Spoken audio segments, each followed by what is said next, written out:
वक्रतुंड महाकाय सूर्यकोटि समप्रभो निर्विघ्नं कुरु मे देव सर्वकार्येषु सर्वदा। सच्चिदानन्दरूपाय विश्रोतपत्यादिहेतवे तापत्रयविनाशाय श्रीकृष्णाय वयं नुमः। न मीड्यते प्रवपुषे तदिडम्बराय गुञ्जावदंशबलपिक्षलसन्मुखाय वन्यस्रजे कवलवेत्रविशालवेणु लक्ष्मश्रिये यदुपते पशुपाङ्कजाय। या कुन्देन्दुतुषारहारधवला या शुभ्रवस्त्रावृता या वीणावरदण्डमण्डितकरा या श्वेतपद्मासना या ब्रह्माच्युतशङ्करप्रभृतिभिर्देवैः सदा वन्दितां सा मां पातु सरस्वतीं भगवतीं बुद्धिप्रदां शारदाम्। करारविन्देन पदारविन्दं मुखारविन्दे विनिवेशयन्तं वटस्य पत्रस्य पुटे शयानं बालं मुकुन्दं मनसा स्मरामि। श्रीकृष्ण गोविन्द हरे मुरारे हे नाथ नारायण वासुदेव। देवे वस्वामृतमेतदेव गोविन्द दामोदर माधवेति। गृहे गृहे गोपवधू कदम्बा सर्वे मिलित्वा समवाप्ययोगं। पुण्यानि नामानि पठन्ति नित्यं गोविन्द दामोदर माधवेति। गोविन्द दामोदर माधवेति। तुलसी बाल कृष्ण भगवान की जय। भागवत भगवान की जय। सुखदेव जी महाराज कथा का आरंभ करते हुए कहने लग जाते हैं कि हे राजन, आपने जो प्रश्न किया है बरीयान एष ते प्रश्नः कुतो लोकहितो नृपो आत्मोऽभिसम्मतः पुंसां श्रोतव्यादिषु यः परः। और आपने जो पूछा है कि मृत्यु सन्निकट आने पर मनुष्य को क्या करना चाहिए, और 7 दिन आपके पास हैं।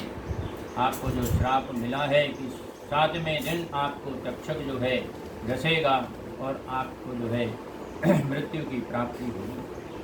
सुखदेव जी महाराज वर्णन करते कहने लग जाते हैं कि हे राजन, एक वृत्तांत में आपको सुनाता हूँ कि खटवांग नाम के राजा थे, जिन्होंने जो है 2 घड़ी में, 1 घड़ी मतलब 24 मिनट, 2 घड़ी मतलब 48 मिनट, मतलब 1 घंटे में भी अपनी मुक्ति का जो है उपाय उन्होंने कर लिया। जब उन्हें ज्ञात हुआ कि मेरा शरीर जो है छूटने वाला है, तो उनके अंदर भक्ति तो थी ही, ज्ञान और वैराग्य दोनों उत्पन्न हुए और उन्होंने संपूर्ण राजपाट का त्याग करके भगवान की शरण में पहुँचे हैं और भगवान का नाम स्मरण करते करते पुनरपि जननम पुनरपि मरणम, ये जो बार बार जन्म लेना, बार बार जो है मृत्यु को प्राप्त होना, इन दोनों बंधनों से वे मुक्त हो जाते हैं। और खटवांग राजा जो हैं 2 घड़ी में ही अपनी मुक्ति का साधन प्राप्त कर लेते हैं, क्योंकि भजन कीर्तन नाम स्मरण प्रभु का एक क्षण में ही मुक्ति प्रदान करने वाला होता है। सुखदेव जी महाराज वर्णन करते कहते हैं कि हे राजन, आपके पास तो 7 दिन हैं और आप 7 दिवस में निर्भय बन जाएंगे, अभय बन जाएंगे। आपके अंदर जो भय है, सबसे ज़्यादा भय मनुष्य को होता है केवल मृत्यु का, और उससे आप निर्भय बन जाएंगे भगवान की शरण में पहुंच करके, भगवान की कथा का श्रवण करके। सुखदेव जी महाराज वर्णन करते हैं, यहाँ पर सूत जी शौनकादिक ऋषियों को श्रवण कराते हैं कि सुखदेव जी महाराज कथा जो है राजा परीक्षित को श्रवण कराती है। कथा कई जगह चल रही है। विदुर जी जो है मैत्रेय जी के पास जब पहुँचे हैं तो मैत्रेय जी ने श्रीमद् भागवत की कथा का वर्णन विदुर जी को श्रवण कराया है। सनकादिक ऋषियों ने नारद जी को श्रवण कराया है। नारद जी जब चिंतित थे तो नारद जी को भी सनकादिक ऋषियों ने, 4 ऋषि हैं, सनक, सनंदन, सनक कुमार और सनातन, ये 4 ऋषि जो है हमेशा जो है गोकुल में वैकुंठ धाम में जो है निवास करते हैं। वहाँ जब नारद जी पहुँचे तो उन्हें श्रीमद् भागवत जो है सनकादिक ऋषियों ने श्रवण कराई। वही कथा सूत जी ने शौनकादिक ऋषियों को श्रवण कराई, सुखदेव जी ने राजा परीक्षित को श्रवण कराई और मैत्रेय जी विदुर को श्रवण कराती है। ये कथा जो है प्रसंगानुसार अलग अलग चारों जगह जो है चलती रहती है, क्योंकि निरंतर चलने वाली कथा है। युगों का परिवर्तन होता है और प्रत्येक युग में जो है ईश्वर लीलाएँ करते हैं और युगों के अनुसार अपने को लगता है कि कथा यहाँ भी चल रही, यहाँ भी चल रही। ये सतत निरंतर जो है क्रियाशील कथाएँ चलती रहती हैं। हम आप भी विचार करें तो कथा केवल यहीं पर श्रवण नहीं कर रहे, ऐसी कथाएँ जो है सैकड़ों हजारों कथाएँ जो है प्रतिदिन सब जगह सर्वत्र चलती रहती हैं। सुखदेव जी महाराज जो है भागवत की महिमा का वर्णन करते हैं और कहने लग जाते हैं कि हे राजन, भगवान का नाम स्मरण करने से कलयुग की ऐसी महिमा है कि जो भी एक बार भगवान का नाम स्मरण करता है उसे जो है मुक्ति की प्राप्ति हो जाती है। इसी प्रकार ब्रह्मा जी ने जब तप किया और तप के प्रभाव से उन्हें 4 श्लोक प्राप्त हुए हैं, उसे चतुश्लोकी भागवत कहते हैं। जैसे गीता में सप्तश्लोकी गीता है, दुर्गा सप्तशती में सप्तश्लोकी दुर्गा है, उसी तरह भागवत में भी श्रीमद् भागवत के 4 श्लोक हैं। सा चिन्तयन्तक्षरमेकाम्ब शृणोति दुर्गितं वयो विभुः षोडशमेकविंशो निष्किञ्चनानां नवबद्धनं विदुः अहमेवाग्रे नान्यदसः सत्परं पश्चादहं यदेतव्यो यो वशिष्येत सोऽस्म्यहम् ऋतेथो यदवीतेन न प्रतीयेन चात्मनि तदि विज्ञात्मनो गाथां यथा भागो यथा तमः यथा महान्ति भूतानि भूतिस्वचनेषु च प्रविष्टान्यप्रविष्टानि तथा तेषु न तेष्वहम् एतावदेव विज्ञासं तत्त्वविज्ञानुनात्मनः अन्वये व्यतिरेकाभ्यां यस्यात् सर्वत्र सर्वतः। सुखदेव जी महाराज कहते, राजन, ब्रह्मा जी को 4 श्लोक प्राप्त हुए जहाँ पर वेद कहते हैं कि भगवान की कृपा के बिना कुछ भी प्राप्त नहीं होता है, और वेद वर्णन करते करते लास्ट में कहते हैं नेति नेति कहने लग जाते हैं कि ना इति, भगवान की कथा का समापन नहीं है। इतना ही है ऐसा नहीं है, इसके आगे भी उनका चरित्र है, और चरित्र जो है जन्म जन्मांतर तक चलता रहता है, क्योंकि परमात्मा जो है आदि से मध्य से अंत से रहित है। इनका न कोई आदि है, न मध्य है, न अंत है। संपूर्ण जगत में केवल माया, विष्णुर माया सम्मोहितम जगत, भगवान विष्णु की माया ही संपूर्ण संचालन, संसार को संचालन करने के लिए अपनी माया के द्वारा जो है उसको प्रकटित करती रहती है। मानो तो सोचता है कि ये मेरा है, ये तेरा है, मैं और मेरे के जो है दंभ में लगा रह जाता है। इसी प्रकार से सुखदेव जी महाराज भागवत के 10 लक्षणों का वर्णन करते हैं। ये जो श्रीमद् भागवत है, इसमें पूरे 12 स्कंदों में सर्ग और विसर्ग की कथा है।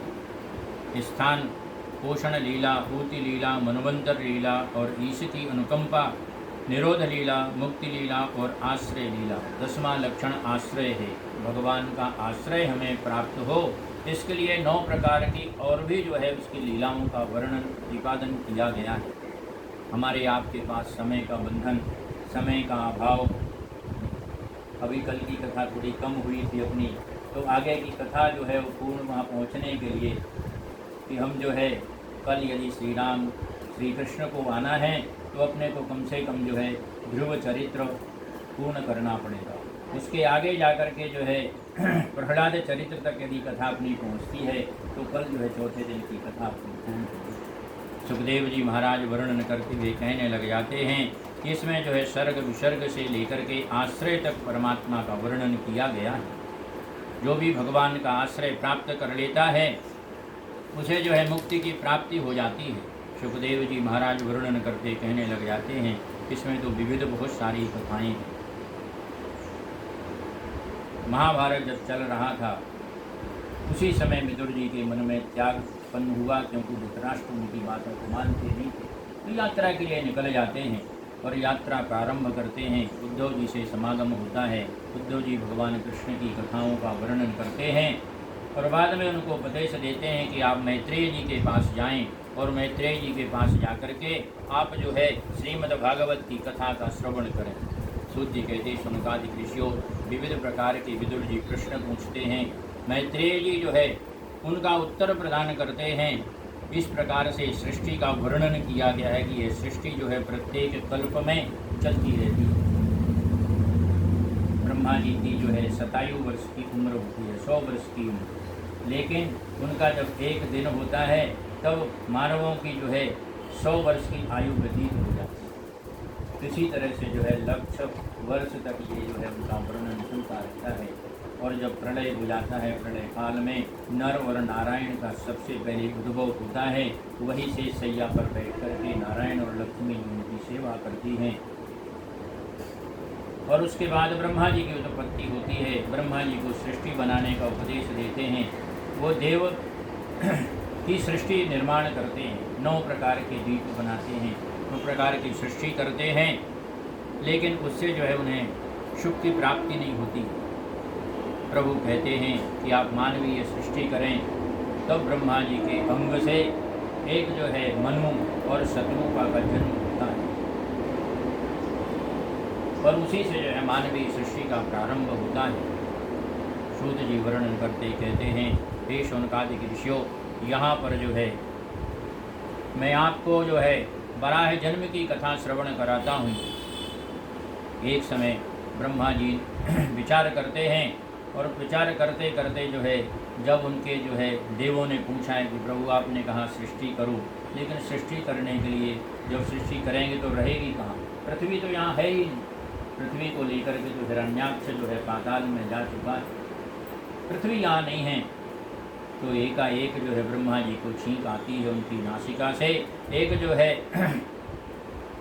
मोटा जो है स्वरूप प्रकट होता है, शूकर का रूप उसका नाम दिया जाता है, अर्थात जो है वाराह भगवान का जन्म होता है। बोलो श्री वाराह भगवान की जय। और वाराह को देखते देखते ही एक ही क्षण में पल में बृहदाकार रूप निर्माण हो जाता है। उसको देख करके जो है सभी ब्रह्मा जी स्वयं चकित हो जाते हैं, मोहित हो जाते हैं। विषयितम भगवानुरवि विश्वसेनः प्रजापति रसाया लीले प्रीतान्तामस्सो न दस्यौ हरिः। और जो है हरि आदेश करते हैं कि पृथ्वी को लाने का काम जो है वराह जी के द्वारा किया जाएगा। आप कभी कथाएं तो सुनते हैं कि ऐसा भी रूप है जिसे देख करके लोग दूर हो जाते हैं अपने आप। ये रूप वही है, वराह रूप। शूकर को देख करके व्यक्ति अपने आप उनको जो है रास्ता प्रदान कर देते हैं। एक मोहनी रूप परमात्मा का आता है जिससे मिलने के लिए सब आतुर होते हैं, उनके पास पहुँचते हैं। तो एक दर्शनार्थ रूप हो जाता है और एक जो है दर्शन से जो विप्लव हो जाता है, रूप होने का स्वरूप बन जाता है। तो सूत जी शौनकादि ऋषियों को श्रवण कराते हैं। यहाँ सुखदेव जी महाराज राजा परीक्षित को श्रवण कराते हैं कि वाराह का आख्यान जो है हिरण्याक्ष के साथ जो है युद्ध का वर्णन किया गया। एक समय हिरण्याक्ष को विचार आया कि मैंने संपूर्ण पृथ्वी को जीता, उसको लेकर के भी मैं यहाँ पर आ गया। अब तो मेरे हाथों में थोड़ा ऐसी भाव उत्पन्न हो रहा है, खुजली हो रही है कि कोई मुझे मिल जाए तो जरा मैं 2-4 हाथ से हाथ कर लूँ। ऐसा जो है वहाँ पर लीला चलती है, विचार आता है। वाराह भगवान जो है प्राणों का आधान करके सीधे तलातल में पहुँचते हैं और जब जाने लगते हैं तो वरुण देवता उनकी प्रार्थना करते हैं और वरुण देवता रास्ता दे देते हैं कि आप सीधे जो है जहाँ पर हिरण्याक्ष वहाँ पहुँचें। और उनको देख करके हिरण्याक्ष को तो दंभ था, अभिमान था, वह जो है विचार करता है, हुंकार भरता है। परमात्मा की कृपा से हिरण्याक्ष का जो है वराह भगवान वहीं पर विनाश करते हैं और अपने जो है दांतों से पकड़ करके पृथ्वी को ऊपर ला करके स्थापित करते हैं। तब ब्रह्मा जी के द्वारा बोलो श्री वराह भगवान की जय। ब्रह्मा जी जो है मानवीय सृष्टि का निर्माण करते हैं। सूत जी वर्णन करते हुए कहने लग जाते शौनकादि ऋषियों, ब्रह्मलोक में वहाँ पर जय और विजय को जो है शनकादिक ऋषियों के द्वारा श्राप मिला है। और शनकादिक ऋषियों के श्राप के कारण, क्योंकि जय और विजय जो है वो दोनों भगवान के पार्षद हैं, भगवान की सेवा में रत हैं, लेकिन साथ में द्वार पर जब शनकादिक ऋषि पहुँचते हैं तो उन्हें जो है जय और विजय दोनों रोक देते हैं। रोकने पर जो है शनकादिक ऋषि उनके ऊपर जो है कहते हैं कि भाई 6 द्वार हमने प्रवेश किए, किसी ने कुछ भी नहीं कहा, ये तो प्रभु का धाम है और प्रभु के धाम में पहुंचने से कोई रोकता नहीं है। फिर भी शनकादियों के कहने से जय और विजय को क्रोध आता है, क्रोधित होते हैं। तभी जय और विजय को शनकादिक ऋषि जो है श्राप देते हैं कि तुम्हारे जो है 3 जन्म राक्षस योनि में प्राप्त होंगे। और वही जय और विजय, जय विजय कौन रहता है? जय विजय जो है राजा अपने भगवान के पार्षद हैं, द्वारपाल हैं, और 7वें द्वारपाल में हैं। ऐसे जो है 7 द्वार हैं भगवान के पहुँचने के लिए वैकुंठ लोक के। हाँ, तो उन्हीं को जो है चार जो है ऐसे, तो उन्हीं को जो है हिरण्याक्ष और हिरण्यकश्यप बनते हैं। वही कालांतर में जो है रावण और कुंभकर्ण बनते हैं। अच्छा, जय विजय। हाँ, और जरासंध और कंस बनते हैं। तो इन्हीं के तीनों रूप हैं। उसी में जो है चरित्र आया है कि जो है उन दोनों ने प्रभु के दर्शन हुए। जरासंध रावण का ससुरा है। हाँ, जन्म तो अलग अलग इनके जन्म है ना, किसी जन्म में कोई दूसरा रिलेशन है, कभी दूसरे जन्म में दूसरा जो है संबंध है उनका, लेकिन सब एक दूसरे से बंधे हुए हैं। तो शनकादिक जब वहाँ प्रवेश करते हैं उन्हें वो रोकते हैं, उन्हें वो श्राप देते हैं, और श्राप मिलते ही भगवान सामने आ जाते हैं। कहते हैं तो आपने मेरी लीला है बहुत अच्छा किया, क्योंकि इनको अभिमान हो गया था कि मेरे द्वारपाल हम जो है प्रधान यहाँ वैकुंठ धाम के हैं, तो यहाँ कोई प्रवेश नहीं कर सकता हमारी आज्ञा के बिना। तो इनका दंभ जो है दूर हुआ, अभिमान दूर हुआ। अभिमान को नष्ट करने के लिए मेरी ही ऐसी प्रेरणा थी, क्योंकि ऋषि मुनि कहने लग जाते हैं कि हमने जो किया वो तो वंचित हो गया, आपके पार्षदों को श्राप दे दिया। वैकुंठ भगवान विष्णु के, वैकुंठ लोक के, हाँ विष्णु लोक के। तो जब भगवान विष्णु स्वयं आए, उन्होंने ऋषि मुनियों को देखा। ऋषि मुनियों ने जब उनसे प्रार्थना की तो उन्होंने कहा नहीं, इसमें आपका कोई दोष नहीं, ये तो मेरी लीला थी। मैं चाहता था कि इनका अभिमान दूर हो, और इसलिए ऐसी जो है संरचना की गई। तो आपके द्वारा जो भी किया गया वह कभी उनके जो है खराब नहीं। उन्होंने जब प्रार्थना की तो उन्होंने कहा कि भाई ठीक है, तुम्हारी मुक्ति का साधन परमात्मा के द्वारा ही होगा। अलग अलग रूपों में, अलग अलग युगों में भगवान अवतार लेंगे, और आपका जो है 3 जन्मों में भगवान के द्वारा ही अवतार होगा। एक में राम के द्वारा, 2 जन्म में कृष्ण के द्वारा मुक्ति का साधन बनता है। वही हिरण्याक्ष जो है यहाँ जो है बराह भगवान के द्वारा मुक्ति को प्राप्त करता है। कोटि मन मथ मन मथो, बार बार जो है परमात्मा कहते हैं कि आपके द्वारा जो इनको श्राप दिया गया वह इनके लिए हितकारी हो। सूत जी शौनकादिक ऋषियों को श्रवण कराते हैं, और शनकादिक जो है यहाँ पर जो है विदुर जी को श्रवण कराते हैं मैत्रेय जी, और सुखदेव महाराज जो है राजा परीक्षित को कहते हैं। इस प्रकार से बराह भगवान का चरित्र वर्णन किया है। हिरण्याक्ष का वध हुआ है। सुखदेव जी महाराज वर्णन करते कहने लग जाते हैं कि आगे मैं आपकी कथा का श्रवण कराऊं। थोड़ा सा जो है भगवान का नाम स्मरण करें। श्री कृष्ण गोविंद हरे मुरारे, हे नाथ नारायण वासुदेव। श्री कृष्ण गोविंद हरे मुरारे, हे नाथ नारायण वासुदेव। श्री कृष्ण गोविंद हरे मुरारे, हे नाथ नारायण वासुदेव। श्री कृष्ण गोविंद हरे मुरारे, हे नाथ नारायण वासुदेव। श्री कृष्ण गोविंद हरे मुरारे, हे नाथ नारायण वासुदेव। श्री कृष्ण कन्हैया लाल की जय। मैत्रेय जी विदुर जी को कहने लग जाते हैं कि ब्रह्मा जी के छाया पुत्र करदम जी थे और करदम जी को भगवान का वरदान प्राप्त हुआ, तब उन्होंने जो है विवाह करने का जो है स्वीकृति प्रदान की है।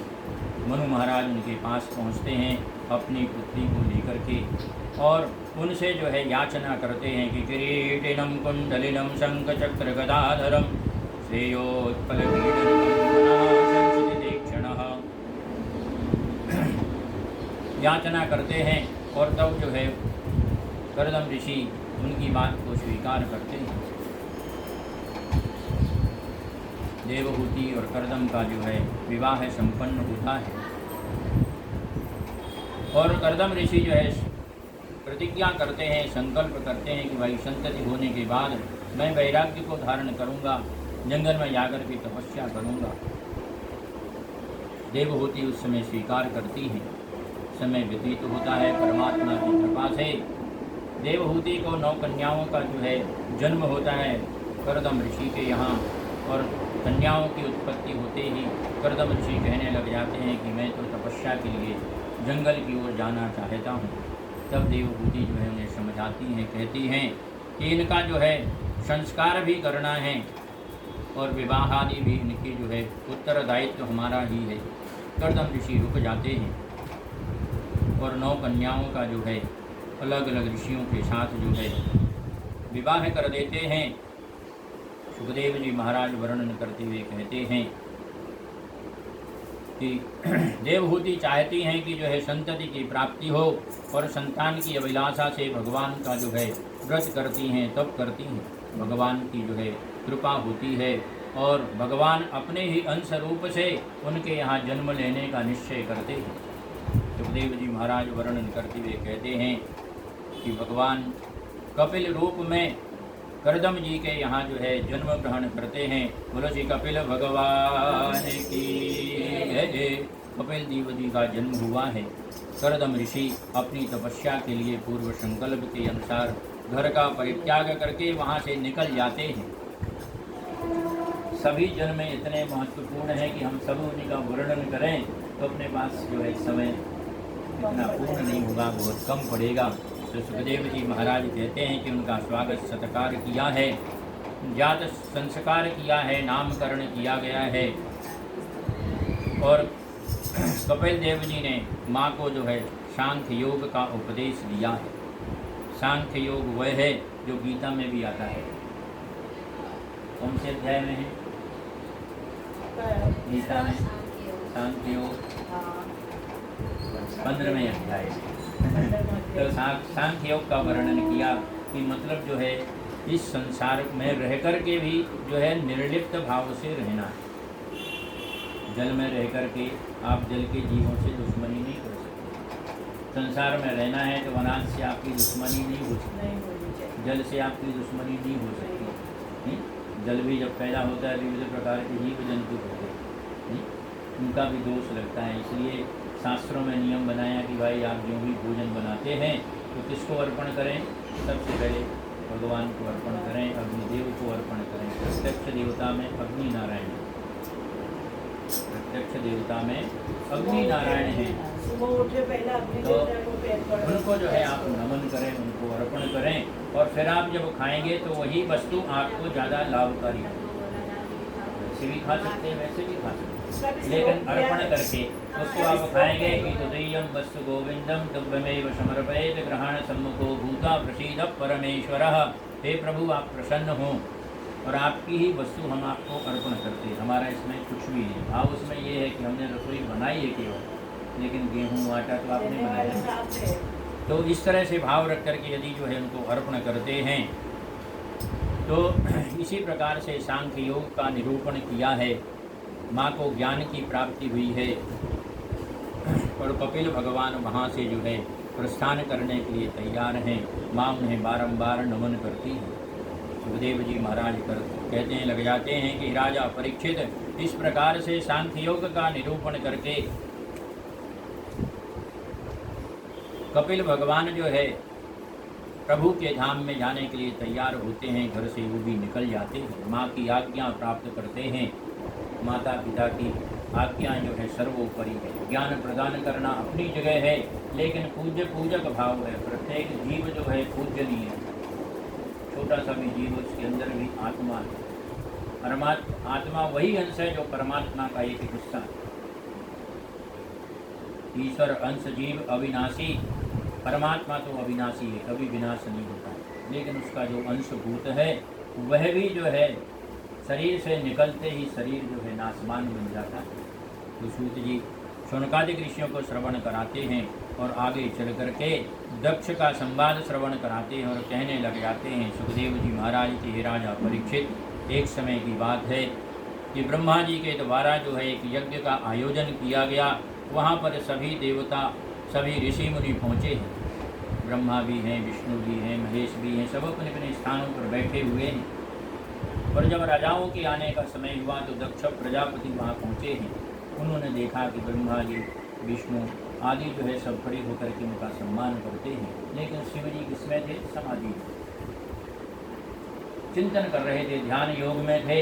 इसलिए उन्होंने कोई भी उत्तर नहीं दिया, कोई उनको नमन नहीं किया, सम्मान नहीं किया। तो दक्ष प्रजापति को बहुत जो है अपमान सहन करना पड़ा, अपने आप को अपमानित माना है और कहने लग जाते हैं कि ये तो शिव हैं। ठीक है, मैंने अपनी कन्या इनको प्रदान की है, लेकिन यहाँ तो मैं राजसभा में पहुँचा हूँ, मंडप में पहुँचा हूँ, मुझे तो बड़े बड़े देवता सम्मान कर रहे हैं, तो इन्हें भी मेरा सम्मान करना चाहिए। दक्ष प्रजापति को अभिमान आता है, और जब अभिमान आ जाता है तो क्या बोलना क्या नहीं बोलना, क्रोध में वो बहुत सारी चीज़ें बोलने लग जाता है। जब आदमी को क्रोध होता है तो अपने से बड़े को भी वही कहता है कि आप क्या करो। उसको जो करना है, यदि उसको जो है मारता पीटता भी, तब भी वह बाद में वही क्रोध में कहता है ठीक अगली बार मिलेंगे। अगली बार भी वही दुर्दशा होती है, फिर भी वो अपने क्रोध को छोड़ता नहीं, बारंबार उसका अभिमान जो है उसके सामने रहता है। इसी प्रकार दक्ष प्रजापति ने श्राप दिए हैं। विविध प्रकार की बातों को जो है शिव जी को कहा है कि आप शिव नहीं हैं। आपके अंदर से यदि मात्राएं हटा दें, शिव शब्द से एक ही मात्रा है, ये यदि हट जाएगी तो क्या बन जाएगा? सौ बचे। आप तो जो बैठे हैं ध्यान कर रहे हैं, ऐसा लग रहा है कि आपके अंदर जो कुछ भी नहीं है। इस तरह की बहुत सारी बातों को कहा। बोलता है ना, दक्ष जो है विविध प्रकार के श्राप जो है दिए हैं और दक्ष प्रजापति वहाँ से चले जाते हैं। एक जो है क्रोधाग्नि के साथ साथ विद्वेष की अग्नि अंदर जलने लग जाती है कि अब मैं स्वयं ऐसा यज्ञ करूँगा। अभी तो ब्रह्मा जी ने किया, मैं स्वयं यज्ञ करूँगा और यज्ञ में किसको नहीं बुलाऊँगा? केवल शिव जी को नहीं। तो द्रोह बस जो है वो यज्ञ करने के लिए तैयार होते हैं। और जब यज्ञ प्रारंभ होता है तब देवता जो है उनके यज्ञ में पहुंचते हैं। तो आकाश मार्ग से तो सब जाते हैं। तो शिव जी भी देखते हैं कि चलो भाई लीलाएं प्रारंभ हो गई हैं और जो इसके कारण ससुर जी जो है यज्ञ कर रहे हैं, शिव जी तो सब जानते हैं। लेकिन जब धीरे धीरे जो है पार्वती को पता सती को पता चला तो सती जी ने कहा है कि हे स्वामी, आपकी आज्ञा हो तो मैं अपने पिता के घर जाऊँ। पिता ने किन कारणों से आपको नहीं बुलाया वो तो मुझे नहीं मालूम, लेकिन मतलब जो है बिना आमंत्रण के भी पिता के घर, गुरु के घर, देवालय में हम जा सकते हैं आदि तर्क दिए हैं। शिव जी ने कहा ठीक है, तुम्हारी बात उचित है, लेकिन यदि जो है सर्व सुखाय कार्य किया जाए तो हमें सबको सम्मिलित होना चाहिए। ये सबके सुख के लिए कार्य नहीं, ये तो ईर्षावश द्वेषवश जो है मुझे जो है निम्न बताने के लिए, छोटा बताने के लिए उन्होंने ये आयोजन किया है। तो आपके पिता के अंदर जो द्वेष भावना है वह अच्छी चीज़ नहीं है। आपके वहाँ जाने से आपका हित नहीं होगा, क्योंकि मेरे कारण आपका भी अपमान होगा और आप तो अपना अपमान सह लेंगी, लेकिन जब मेरा वहाँ पर आप जो है स्थान नहीं देखेंगी। वे भी बता दिया उन्होंने कि जब मेरा अपमान वहाँ आप देखेंगी तो आपको वो सहन नहीं होगा। आपके पिता से कोई लड़की नहीं सह सकती है, नहीं तो पति का सह सकती है, ना स्वयं का सह सकती है। लेकिन फिर भी वहाँ उन्होंने कहा है कि भाई तुम अपना अपमान तो फिर भी माता पिता के द्वारा यदि अपमान हुआ तो तुम स्वयं का अपमान सह लोगी, लेकिन अपने पति का अपमान तुमसे सहन नहीं होगा, कि तुम्हारे लिए जाना मंगलकारी नहीं है। फिर भी सती जो है अंदर बाहर बहुत सारा जो है भ्रमण करते करते विचार करती हैं और कहते हैं कि गोत्रम तुदीयम भगवान ऋषध्वजो चाचायणितम यदा सुदुर्मना व्यपेत नरमस्थितमासु तद्भयं विसृज्येतत्कृपणा यतुर्गुङ्गजं कृत्वा समाना बलिनोदितासना सोदानमुत्सङ्गजनाभिचक्रतः शनिर्हृदिष्ठापिधिरोषशिष्टुं कंठाबघोरमध्यनि निंदिता नयतो। और वही स्थिति वहाँ पर पहुँचने पर हुई है। माने तो थोड़ा सा फिर भी देख करके हंसा है, थोड़ा सा मान से जो है मुखाकृति जो है प्रसन्नता की दिखी है, लेकिन बहनों की स्थिति ठीक नहीं दिखी। और पिता ने तो केवल कुछ बोला ही नहीं, बल्कि अपने मुँह को भी फेर लिया पिता ने। आगे जो है यज्ञ मंडप में पहुँचती हैं, देखती हैं कि यहाँ पर सभी देवताओं के स्थान हैं, लेकिन वहाँ पर जो है रुद्र का कोई स्थान नहीं, भगवान शंकर का कोई स्थान नहीं है। और हम आप जब भी यज्ञ इत्यादि करते हैं तो रुद्र का जो कलश रखा जाता है उसको रुद्र कलश ही बोलते हैं। कलश आपने बनाया तो वहाँ शंकर भगवान की स्थापना आपने जान में अनजान में अपने आप कर, इसलिए बिना कलश रखे कोई पूजा नहीं होती। ज़्यादातर आप देखेंगे कि कलश जरूर रखेंगे, कलश में क्या डाला वो प्रधान नहीं है, कैसे पूजन की वो प्रधान नहीं है, लेकिन आपने कलश बनाया, श्रीफल उसके ऊपर रखा, तो वो जो है रुद्र कलश के नाम से यज्ञ यज्ञादिक में जाना जाता है। ये सर्वविदित है, जो जानकार है उनको पता है। तो कलश रखते ही वहाँ पर रुद्र की स्थापना ऑटोमेटिक हो जाती है। कलश नहीं रखा गया तो यज्ञ जो है पूर्ण नहीं माना जाता। तो सूत जी वर्णन करते सुनकादि विषयों को श्रवण कराते हैं।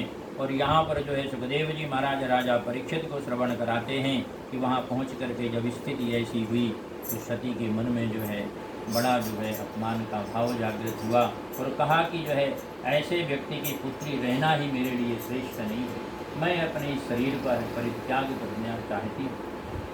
और आसन बिछा करके वहीं पर योगाग्नि के द्वारा अपने शरीर को भस्म करने का मन ही मन निश्चय कर लेती है, बैठ जाती हैं, तब करने लग जाती, आँखों को बंद कर लिया है। सुखदेव जी महाराज कहते हैं कि अध्वर युगा यूयमाने देवा उत्पेतु रोजसा ऋषभो नाम तपसा सोमं प्राप्ता सहस्रशः। अग्नि नारायण की जब उन्होंने प्रार्थना की है तो युगाग्नि के द्वारा सती ने अपने शरीर को भस्म किया है। बोलो श्री शंकर भगवान की जय। सुखदेव जी महाराज वर्णन करते हुए कहते हैं इस प्रकार से अपने शरीर का जब भस्म हुआ, संवाद जो है शिव जी के पास पहुंचा, भगवान को भी जो है क्रोध आया, अपनी जटा में से जो है एक बाल निकाला है, वीरभद्र की उत्पत्ति हुई है और वीरभद्र को आदेश दिया है। नंदी आदि गणों के साथ वहाँ पर वो पहुँचते हैं, यज्ञ का विध्वंस करते हैं, जिसकी जो चीज़ मिलती है। बहुत सारे वर्णन इसमें, किसी की दाढ़ी नोच ली, किसी की बाल निकाल लिए, किसी का कुछ निकाल लिया, सिरच्छेदन कर दिया और सब हवन कुंड में फेंक दिया। तो सूत जी वर्णन करते कहते हैं यहाँ पर सुखदेव जी महाराज श्रवण कराते हैं कि यज्ञ का विध्वंस हुआ है। पुनः जो है भगवान विष्णु लीला करते हुए वहाँ पर जो है सभी देवताओं को कहते हैं कि जब भाई जो है सब यहाँ नहीं आए, महादेव नहीं आए, सब तो देवी हैं, महादेव कौन है? एक ही है, भगवान शिव, वो नहीं आए तो आपको जो है यज्ञ का इस तरह से प्रारंभ नहीं करना था। फिर भी आपके द्वारा जो कुछ भी हुआ आप सभी मिलकर के शिव जी के पास जाएं, सभी जाकर के देवता जो है भगवान शिव जी की प्रार्थना करते हैं और कहने लग जाते हैं कि संचिन्न भिन्न सर्वांगा सत्यग सर्गा भयाकुलाः स्वयंभुवे नमस्कृत्यो कार्सेनैतन्य वेदनम। हे प्रभु, आप तो देव ही नहीं हैं, आप तो महादेव हैं और मकड़ी के जाल की तरह ये संसार जो है चलता रहता है और आप उसी का भेदन करने के लिए लास्ट में लीला करते हैं, संहार लीला। और यह संसार को अपने द्वारा ही लोग बनाते हैं और उसी में अपने आप जाल में फंसते रहते हैं। मकड़ी नहीं सोचती कि मैं इसमें फंस जाऊँ, जाल का निर्माण वही करती है और लास्ट में स्वयं फंसती है। इसी तरह मानव जीवन के लिए भी कहा है कि जो है वह संसार में विविध प्रकार के कार्य करता है, लेकिन लास्ट में जो है स्वयं उसी की माया में वो फंसा रह जाता है। तो सुखदेव जी महाराज वर्णन करते हैं, बार बार प्रार्थना करने से शिव जी प्रसन्न होते हैं और देवों को अभय बनने का वरदान प्रदान करते हैं कि ठीक आप लोग चलें और अपने यज्ञ को पूर्ण करें। शिव जी की कृपा हुई है, दक्ष को पुनः जो है जीवित किया गया है और उसे जो है किसका सिर लगा दिया?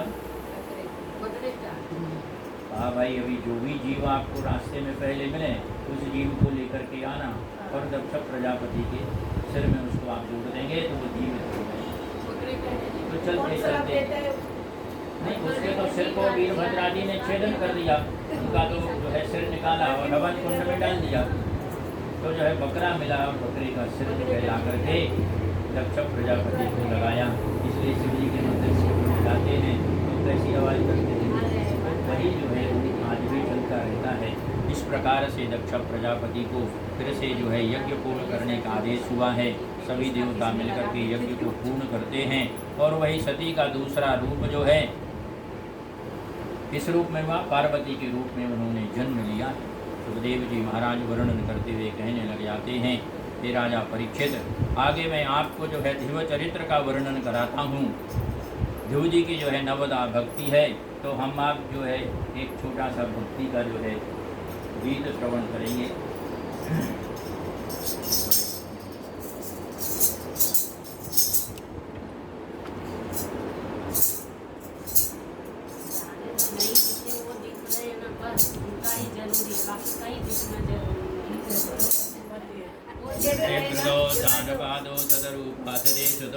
वासुदेवस्य कलया रक्षायां जगतस्थिति जाये उत्तानपादस्य सुनीति सुरतिस्तयो सुरतिः प्रेयसी वस्तुर्नेतराय सतो ध्रुवः श्रीमन्नारायणे नारायणे नारायण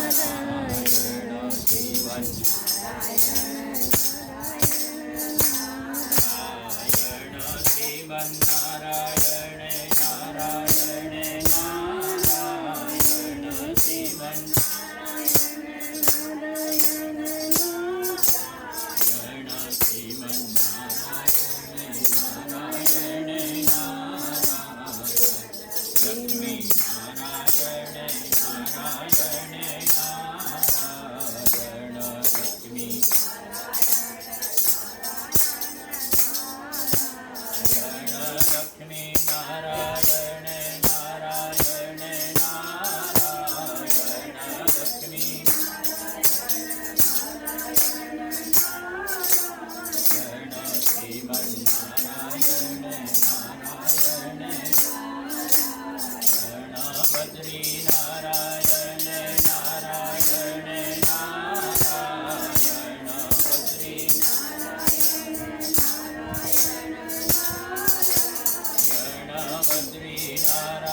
तो सुखदेव जी महाराज वर्णन करते कहने लग जाते हैं कि उत्तानपाद राजा की दो पत्नियां थीं, सुरुचि और सुनीति। शास्त्र वर्णन करते कहते हैं कि भाई सुरुचि जो है रुचि के अनुसार, इच्छा के अनुसार जो काम हो वो व्यक्ति को ज़्यादा अच्छे लगते हैं और नीति के अनुसार जो काम हो वो उतने अच्छे नहीं लगते। भाई इच्छा के अनुकूल अपना काम हुआ तो वही अपन कहते तो सही, चलो बोल, और थोड़ा सी इच्छा के विपरीत हुआ, नहीं, इच्छाएं सबकी अलग अलग हैं। 10 लोग बैठेंगे, 10 की इच्छाएं अलग अलग होंगी। भाई अभी भजन करना है, अभी पंडित जी के पास स्वर नहीं है तो जैसा बनेगा वैसा गाएंगे, नहीं। अब अच्छे लोग सुरवान रहेंगे तो भाई अच्छे संगीत में लय में गाएंगे, नहीं तो सबके विचार अलग अलग। एक ही चीज़ को अपन 10 राग में बोल सकते हैं। सप्त स्वर है ना, 7 स्वर हैं, खाने के व्यंजन हैं, 9 प्रकार के व्यंजन हैं खाने के।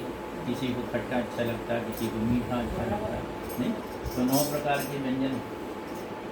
इसी तरह स्वाद में भी जो है अलग अलग हैं, रस में भी अलग अलग। तो रस जो है वो सप्त स्वर हैं, 7 प्रकार के स्वर हैं। तो सूत जी वर्णन करते कहने लग जाते, सनकादिक ऋषियों राजा परीक्षित को सुखदेव जी महाराज ने ध्रुव चरित्र का वर्णन किया है कि उत्तानपाद राजा के 2 पत्नियां थीं, सुरुचि और सुनी थी। राजा को सुरुचि विशेष प्रिय थी। एक समय की बात है कि राजा के गोद में सुरुचि का पुत्र उत्तम बैठा हुआ था। उसी समय जो है सुनीति का पुत्र वहाँ पर जो है पहुँचता है। कौन है सुनीति का पुत्र? ध्रुव। और ध्रुव को बाद में परमात्मा ने अपना पद प्रदान किया है, जो आज भी जो है ध्रुव तारा के रूप से हम आप देखते हैं, इसका कभी विनाश नहीं हुआ। तो सुखदेव जी महाराज वर्णन करते कहने लग जाते हैं कि जब ध्रुव वहाँ पर पहुँचे हैं, राजा ने सोचा कि चलो इसको जो है एक गोद में बैठा यहाँ एक साइड इसको भी बैठा लेता। और राजा जो ही उसको अंक में लेने के लिए तैयार होते हैं, सुरुचि जो है मना करती है और कहने लग जाती है कि तुम मेरे पुत्र नहीं हो। यदि तुम अगले जन्म में मेरे पुत्र रूप में जो है जन्म लोगे तो तुम राजा की गोद में बैठने के अधिकारी बनो। सुखदेव जी महाराज वर्णन करने कहने लग जाते हैं कि ध्रुव जो है दुखी हो जाते हैं और दुखी होकर के अपनी माँ के पास पहुँचते हैं और दूसरी माँ के द्वारा कहे हुए शब्दों का वर्णन करने लग जाते हैं कि नान्यम ततः पद्म फलासलोचनात् दुःखच्छिदं मे मृगयामि कंचन यो मृग्यते हस्तगृहीत पद्मया श्रितैरतैरंग विजज्ञमाणया। सुखदेव जी महाराज कहते हैं कि विमाता के वचनों से दुखी होकर ध्रुव अपनी माँ के पास पहुँचते हैं, लेकिन माँ के अंदर जो है कोई ऐसा विद्वेष नहीं है दोनों में। और माँ जो है सही मार्ग जो है अपने पुत्र को बताती है, कहने लग जाती है कि यदि विमाता ने कहा है कि तुम जो है भगवान का भजन करो, विष्णु की आराधना करो, तो उन्होंने कोई गलत उपदेश नहीं दिया। तुम यदि तपस्या करोगे, भगवान की जो है आराधना करोगे, तो ये जो है राज्य पाठ का तुमको इससे भी अधिक विशेष पद की प्राप्ति होगी। तब ध्रुव जी अपनी माँ का जो है उपदेश सुन करके आदेश लेकर के जंगल की ओर जाते हैं। जंगल में पहुँचते हैं। नारद जी को जो है सब चीज़ की चिंता है। नारद जी का वैसे लोग जो है श्रुति ऐसे सुनते हैं कि भाई नारद जी काम बिगाड़ते, लेकिन शास्त्र ऐसा कहता नहीं है। शास्त्र कहता है कि नारद जी काम बनाने के लिए कुछ ना कुछ उद्यम करते हैं। यदि कोई अभिमानी हो गया तो उसका अभिमान कैसे दूर हो, क्रोधाग्नि में बैठा हुआ है तो उसका क्रोध कैसे दूर हो, उसका कुछ ना कुछ उपाय खोजते हैं। अपने को लगता है कि विनाश की लीला नारद जी कर रहे, ऐसा नहीं, वो तो जोड़ने की लीला करते हैं कि यदि इसका अभिमान दूर हो जाएगा, क्रोध दूर हो जाएगा, तो किससे जाके जुड़ेगा? भगवान से जाकर के जुड़ेगा। भक्ति तो जब ही होगी ना कि जब अंदर का अभिमान दूर होगा, अंदर के अंदर जितनी भी ईर्ष्या द्वेष छल कपट भरे हुए हैं वो दूर होंगे तो भक्ति होगी। सुखदेव जी महाराज वर्णन करते हुए कहने लग जाते हैं कि वो जो है नारद जी पहुँचे हैं। नारद जी ने कहा है कि भाई अभी तो तुम्हारी बहुत छोटी उम्र, कितने साल के थे गुरु जी? 5 वर्ष। 5 वर्ष की अवस्था में कोई बच्चा जंगल में जाए, हम आप विचार करते कि भाई अभी तो बच्चा छोटा पहली क्लास में जाने वाला है, नहीं तो उसको सवेरे शाम 4 बार जरूर तो 4 बार ले जाते हैं लाते, नहीं तो जंगल में कैसे छोड़े। लेकिन जो है वहाँ पर वो जो है जो माँ का आदेश मिला, माँ का आशीर्वाद लेकर के वहाँ पर पहुँचे हैं। नारद जी ने फिर भी समझाया कि तुम्हारी तो भी छोटी अवस्था है, कूद के लो, खाओ पियो, घर जाओ। तो ध्रुव जी ने कहा कि नहीं, मेरी माँ का आशीर्वाद मेरे साथ है और मैं यहाँ तपस्या करने के लिए आया हूँ, मैं भगवान विष्णु को तपस्या करूँ। जब दृढ़ निश्चय जो है नारद जी ने जान लिया तो नारद जी ने उपदेश दिया है कि ओम नमो भगवते वासुदेवाय का तुम जो है जप करो। ओम नमो भगवते वासुदेवाय 12 मंत्र है, इसमें 12 जो है अक्षर है। नमः शिवाय में कितने अक्षर हैं? 5 अक्षर है। इसी तरह सब अलग अलग मंत्र हैं। ओम अपने आप में एक मंत्र है। ओम यदि मंत्र में नहीं लगता है तो वो मंत्र अधूरा रहेगा। कोई भी वेद का मंत्र होगा, स्मृति का जो है मंत्र होगा, प्राणों का मंत्र होगा, तो उसमें साथ में क्या जुड़ेगा? ओम जुड़ेगा, क्योंकि उसमें ब्रह्मा विष्णु महेश तीनों का जो है वास है। और आप लोग तो जो है शिव पुराण सुनते हैं, उसमें भी बहुत सारे वर्णन सब आते हैं। जितने पुराण आप श्रवण करेंगे, अष्टादश पुराण, सभी में जिस देवता का वर्णन है उसकी ज़्यादा विशेषता, बाकी सब देवताओं का सम्मान है, लेकिन जो है उसका प्रतिपादन ज़्यादा किया है। और कोई देव किसी देव से कम नहीं है, सब देव बिल्कुल बराबर हैं। वो कहते हैं आप एक का जो है ध्यान करेंगे, दत्तात्रेय का जो जन्म हुआ उसी का वर्णन,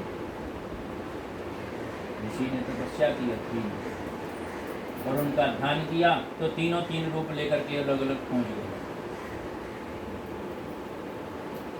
और तीनों ने कहा ठीक है हम आपके यहाँ पुत्र रूप में आएंगे। तीनों कह रहे तो तीनों बंद करके आना। तो दत्तात्रेय जी का जो जन्म हुआ उसी की जो प्रतिकृति है, सुखदेव जी महाराज वर्णन करते हुए कहने लग जाते हैं कि ध्रुव जी है तपस्या करते हैं। तपस्या के विविध प्रकार के जो है वर्णन हैं कि निराहार रह करके भी वो जो है तपस्या करते हैं। जब कोई चीज़ प्राप्त करनी है तो हमको कोई ना कोई विशेष संकल्प करना पड़ता है। लास्ट में अपनी श्वासों को भी जीत लेते हैं। निराहार तो हो गए और अपनी श्वासों को भी जो है अवरुद्ध किया है। और जब सांसों को रोका है तो ब्रह्मा जी विचार करते हैं कि भाई ये तो ऐसा जो है छोटा बालक है, इसका जीवन भी बचे, मुझे कुछ ना कुछ जो है सोचना पड़ेगा। भगवान का चिंतन किया है और भगवान से जब जो है ब्रह्मा जी ने भी प्रार्थना की है, भगवान जो है स्वयं ध्रुव जी के सामने प्रकट होते हैं। सतेवमुत्संग भयावरुक्रमे कृतावनामा प्रतुयस्त्रिविष्टवं सहस्रशीर्षापि ततो गरुत्मता मधोर्वनं भूपति दीक्षया वनः। तो मधुवन में जहाँ तपस्या कर रहे थे वहाँ भगवान का प्रागट्य हुआ है।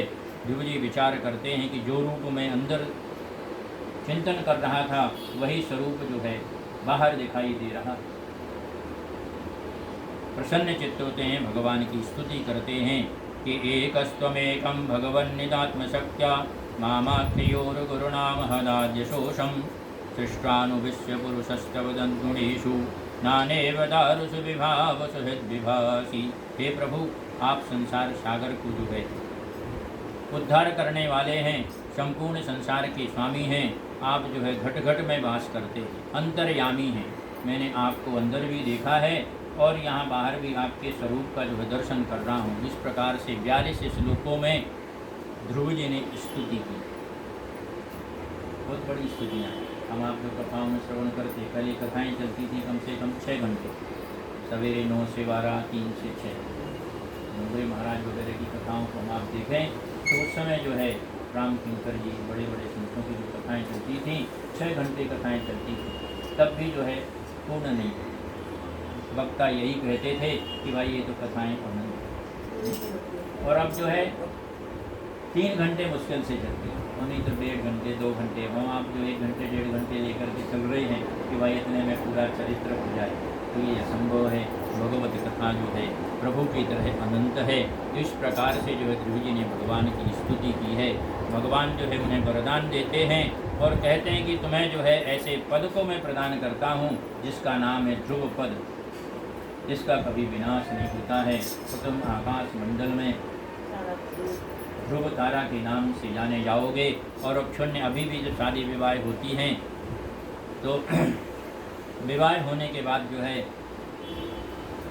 लड़का लड़की को, वर वधू को दिखाया जाता है कि भाई आपकी जोड़ी इस तरह से अजर और अमर रहे।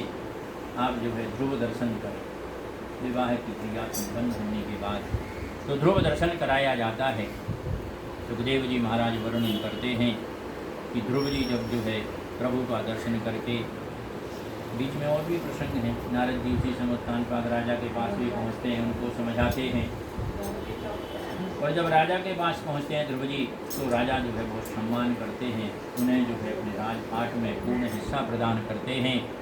समय आने पर ध्रुव जी का विवाह हुआ है, लेकिन एक समय की बात है कि उनका भाई उत्तम शिकार करने के लिए गया और वहाँ पर जो है यक्षों के द्वारा उसका विनाश हुआ है। और ध्रुव जी जो है मन ही मन संकल्प कर लेते हैं कि भाई जो है मेरे भाई का विनाश हुआ, इसलिए वो जो है स्वयं यक्षों का विनाश करने के लिए पहुंचते हैं। युद्ध होता है। ब्रह्मा जी जो है पुनः वहां पर पधारते हैं, समझाते हैं कि ध्रुव जी इस तरह से अपने वंश को कलंकित करना उचित नहीं। और आप जो है इससे विरम हो जाएं, क्योंकि युद्ध का कोई अंत नहीं होता। युद्ध से कभी जो है शांति प्राप्त नहीं होती है, उसका जो है केवल विनाशकारी रूप रहता है और वही कालांतर में केवल जो है प्रायश्चित्त के भागी बनते हैं। हम आप जो है केवल पश्चाताप करते हैं, तो उससे लाभ नहीं है। तो ब्रह्मा जी के द्वारा, ब्रह्मा जी उनके पितामह है, पिता के पिता, तो उनके कहने पर जो है ध्रुव जी उस जो है युद्ध को समाप्त कर देते हैं। बोलो श्री बाल कृष्ण भगवान की जय। सुखदेव जी महाराज वर्णन करते हुए कहने लग जाते हैं कि आगे मैं आपको प्रचेताओं की कथा का श्रवण कराता हूँ। और इसी वंश में बैन हुए हैं, बैन के पृथु हुए हैं, और पृथु ने जो है पृथ्वी का दमन किया है और जो है अश्वमेध यज्ञादि करके पृथु जो है अपनी प्रजा को जो है संबोधन करते हैं, समझाते हैं और उन्हें उपदेश देते हैं कि राजा का जो धर्म है वह प्रजा के पालन करने का धर्म है और प्रजा को भी ऐसा होना चाहिए कि वह जो है राजा का सम्मान करने वाली बने। आपको बोलने की आज़ादी है तो इसका मतलब ये नहीं कि आप किसी को कुछ भी बोलें। अपना जो है राज्यपाट ये कहता है कि भाई जो है सबको आज़ादी है, किसकी बोलने की, तो बोलने की आज़ादी में किसी को भी कुछ बोलने की आज़ादी नहीं है। उतना ही बोलना है जो सम्मान सूचक हो, दूसरे का आदर हो, अनादर ना हो। तो पृथु राजा प्रजा को उपदेश देते हैं कि यूयं तदनुमोदव्यं पितृदेवर्षयो मला कर्तु शास्त्रोरनुज्ञातु तुल्यं यत् प्रेत्य तत्फलम्, कि आप जो है पिता, देवता, ऋषि सभी का सम्मान करने वाले बने। और जब आप सभी का सम्मान करेंगे तो आपका सम्मान अपने आप होगा। दूसरे को आप नमन करेंगे तो सामने वाला आपको नमन जरूर करेगा और आप सामने वाले को देखेंगे भी नहीं तो सामने वाला कितनी बार देखेगा आपको? एक बार, 2 बार, 4 बार, बाद में तो उसको समझ में आ जाएगा भाई हमारा जो है सम्मान ही नहीं है, हमारा कोई आदर ही नहीं है। तो जो आप कर रहे थे वही सामने वाला भी करने लग जाएगा। और यदि उसके अंदर ईर्ष्या हो गई तो जो है उसका रूप और भी बदल जाएगा। तो सुखदेव जी महाराज वर्णन करते कहने लग जाते हैं कि पृथु राजा ने प्रजा को बुरी प्रकार से संचेत किया है, प्रचेताओं का वर्णन किया है। सुखदेव जी महाराज ने रुद्र गीत का वर्णन किया है, भगवान शंकर की उपासना का वर्णन किया है। शिव जी की उपासना जो है अनादिकाल से वो स्वयंभू है, सब देवता जो है अवतार ग्रहण करते हैं, लेकिन भगवान शिव अवतार ग्रहण नहीं करते। अपनी लीलाओं को, जितनी संसार की कथाएं हैं सब जो है शिव और पार्वती के संवाद से उत्पन्न हुई। सुखदेव जी का जन्म, श्रीमद् भागवत की कथा का जन्म सब जो है शिव जी की कथा से ही चला है। नहीं?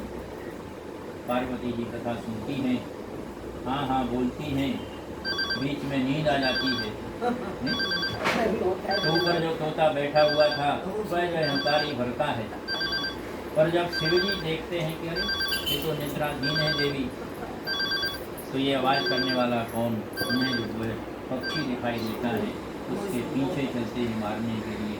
लेकिन वो व्यास पत्नी के पास पहुँच जाते हैं और वो जमाई लेती हैं और सीधे जो उनके मुख से प्रवेश कर जाते हैं। वहीं पर 16 वर्ष तक जो है वो वहीं पर प्रवेश किए रहते हैं। मुझे भगवान विष्णु की माया बहुत दुखी करेगी। बाद में जब विष्णु भगवान उन्हें आश्वासन देते हैं तब सुखदेव जी का जन्म होता है। सुखदेव जी महाराज वर्णन करते हुए कहने लग जाते हैं, मैं आपको जो है पुरंजन आख्यान का वर्णन करता हूँ कि पुरंजनी नगरी में भ्रमण करते करते अपना समय व्यतीत करते हैं। 9 द्वारों की वह नगरी है, अपना शरीर भी 9 प्रकार के द्वारों से निर्मित हुआ है। सुखदेव जी महाराज कहते हैं कि इस प्रकार की जो है नगरी में चंडवेग नाम का जो है गंधर्व वहाँ पहुँचता है अपने जो है सेवकों को लेकर के और उसमें जो है चढ़ाई कर देता है। पुरंजन जो है उस नगरी को जो है त्याग करके दूसरे जन्म में एक कन्या के रूप में जो है जन्म लेते हैं। उनका विवाह होता है, विवाह होने के बाद जो है परिवार के साथ रहते हैं। लेकिन जब उनकी पत्नी जो है उनकी बहुत सेवा करती है, उनके जो है विवाह के बाद, ये तो कन्या रूप में है, पति की सेवा करते हैं। लेकिन एक समय की बात है कि जब वो स्वयं जो है सेवा करते करते देखते हैं कि पति में कोई भी हलन चलन नहीं है तो जो है रुदन करने लग जाते हैं, और जब रोते हैं तब उनका जो है पूर्वजन्म का एक मित्र उनके पास पहुंचता है और उन्हें जो है ज्ञानोपदेश देता है और कहता है कि भाई तुम जिसके लिए रो रहे हो वो तुम्हारे पति नहीं है। क्योंकि वो तैयार होता है, पहले सती प्रथा थी कि भाई जो है पति खत्म हो गए तो सती बनने के लिए आप जो है उनकी चिता में स्वयं प्रवेश करते हैं। तो जब कन्या रूप में ये जो है स्वयं वहाँ पर पहुँचते हैं तो चंडवेग के जो है आकोप से वहाँ पर आकर के उनका मित्र जो है सखा पहुँचता है और कहने लग जाता है, सखा कोई नहीं है, सखा जो है बुद्धि, बुद्धि मतलब परमात्मा, आपके पास ज्ञान है और जो भी आप क्रिया करने के लिए चलते हैं बुद्धि आपको उसके दोष और गुण दोनों बताती है कि काम अच्छा है या खराब है। काम करने के लिए आप निकले चले, मन से संकल्प किया, तत्काल जो है दो तरह के विचार हमेशा आते हैं। यदि खराब कर्म है तो तत्काल बुद्धि कहती है कि भाई ये अनुचित है, उचित नहीं, और अनुचित काम का फल कभी अच्छा नहीं होता। बुद्धि समझाती है, लेकिन मन का आवेग इतना ज़्यादा रहता है, मन उसको भी नीचे दबा देता है और जो है वह हठात होकर के अप्रिय कार्य भी करता है। तो पुरंजन कथा का जो आख्यान है वह यह समझाने के लिए कि पुरंजन और बुद्धि जो है पुरंजनी रूप में सखा बनकर के उसका काम करती है। 9 द्वारों की ये पुरी है, पुरी मतलब शरीर, मल मूत्रादि जो अपन करते हैं 9 प्रकार के द्वार हैं। ये जो आप रुएँ देखते हैं, रुएँ के अंदर भी 6, एक भी बाल खुड़ता है तो कुछ न दर्द तकलीफ होती है। तो ऐसे जो है लाखों की तादाद में आपके शरीर में जो है ऐसे छिद्र, लेकिन 9 द्वार प्रधान माने हैं और इंद्रियों के द्वारा जो है इनका संचालन होता है। 5 प्राण हैं, 5 प्रकार के सर्प जो है उनकी रक्षा करते, इस नगरी की 5 जो है रक्षा करते और 5 उनके तत्व हैं, 5 उनके गुण हैं, शब्द रूप रस गंध स्पर्श। ये जो है इस प्रकार से वर्णन किया कि ये नगरी जो है कहीं दूसरी नगरी नहीं। जो ही शरीर हमारा आपका प्राप्त होता है, बड़े हो जाते हैं तो जो है शरीर के माध्यम से चाहते हैं कि अब हम जो है राजा हो, अब हमको किसी की ज़रूरत नहीं है, हम सब अपना काम अपने आप पूर्ण कर लेंगे। लेकिन अंत में जब जो है स्थिति आती है तब शरणागति स्वीकार करनी पड़ती है। इसी तरह पुरंजन के आख्यान से सुखदेव जी महाराज कहते हैं कि यह जो है वृद्धावस्था जो है बेटी बनकर के आती है, काल रूप में आती है। काल जो है पहुँचता है, वही जो है काल कलुषित कर देता है, इस शरीर को नष्ट कर देता है। तो सुखदेव जी महाराज वर्णन करते कहने लग जाते हैं कि इस प्रकार से पुरंजन का आख्यान जो है हम आपको जो है स्वयं ज्ञान प्रदान करने वाला है। विदुर जी को मैत्रेय जी समझाते हैं और कहने लग जाते हैं कि प्रचेताओं का जो है वर्णन किया है सुखदेव जी महाराज ने, प्रचेताओं की कथाओं का वर्णन किया है और राजा प्रियव्रत का पूर्ण चरित्र श्रवण कराने के लिए तैयार हो जाते हैं। आगे जो है हम आप जो है श्रवण करेंगे आगनीद के चरित्र को, भरत के चरित्र को। तो भरत का चरित्र भी जो है हम आपको जो है 3 जन्म तक भरत का समय खराब हो और ये ऋषभदेव के पौत्र हैं। ऋषभदेव जो है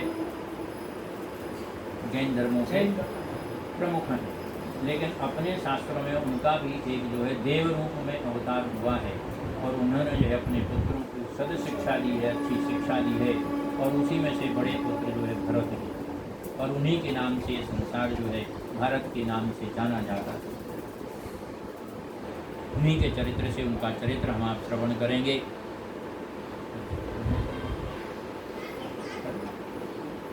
बोल श्री बाल कृष्ण भगवान की जय।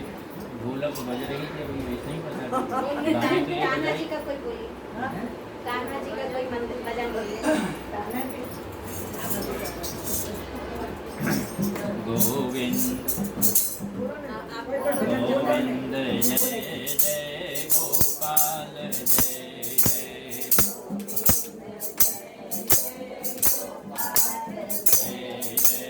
गोविंद जय जय गोपाल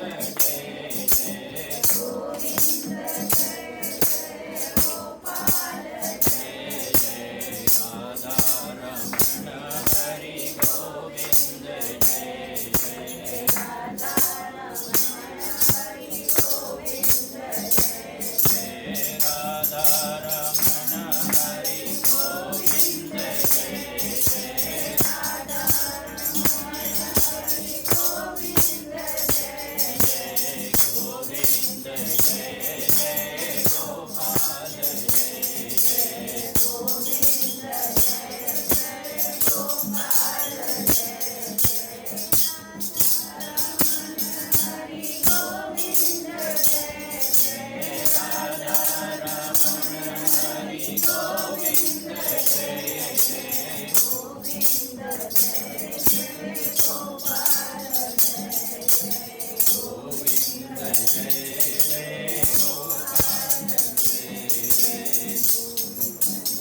तुलसी बाल कृष्ण भगवान की जय।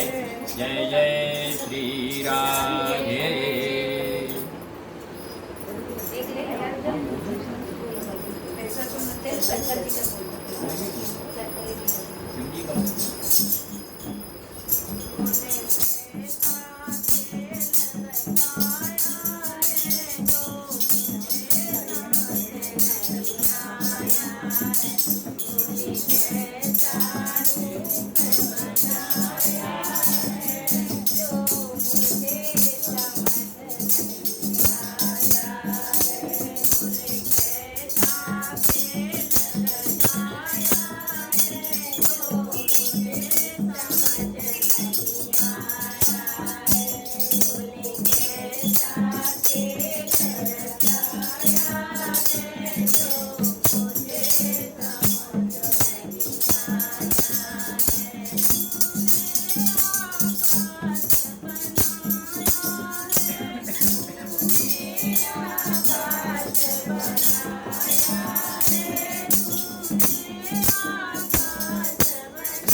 नमः पार्वती पतये हर हर महादेव। सुखदेव जी महाराज वर्णन करते हुए कहने लग जाते हैं, हे राजा परीक्षित,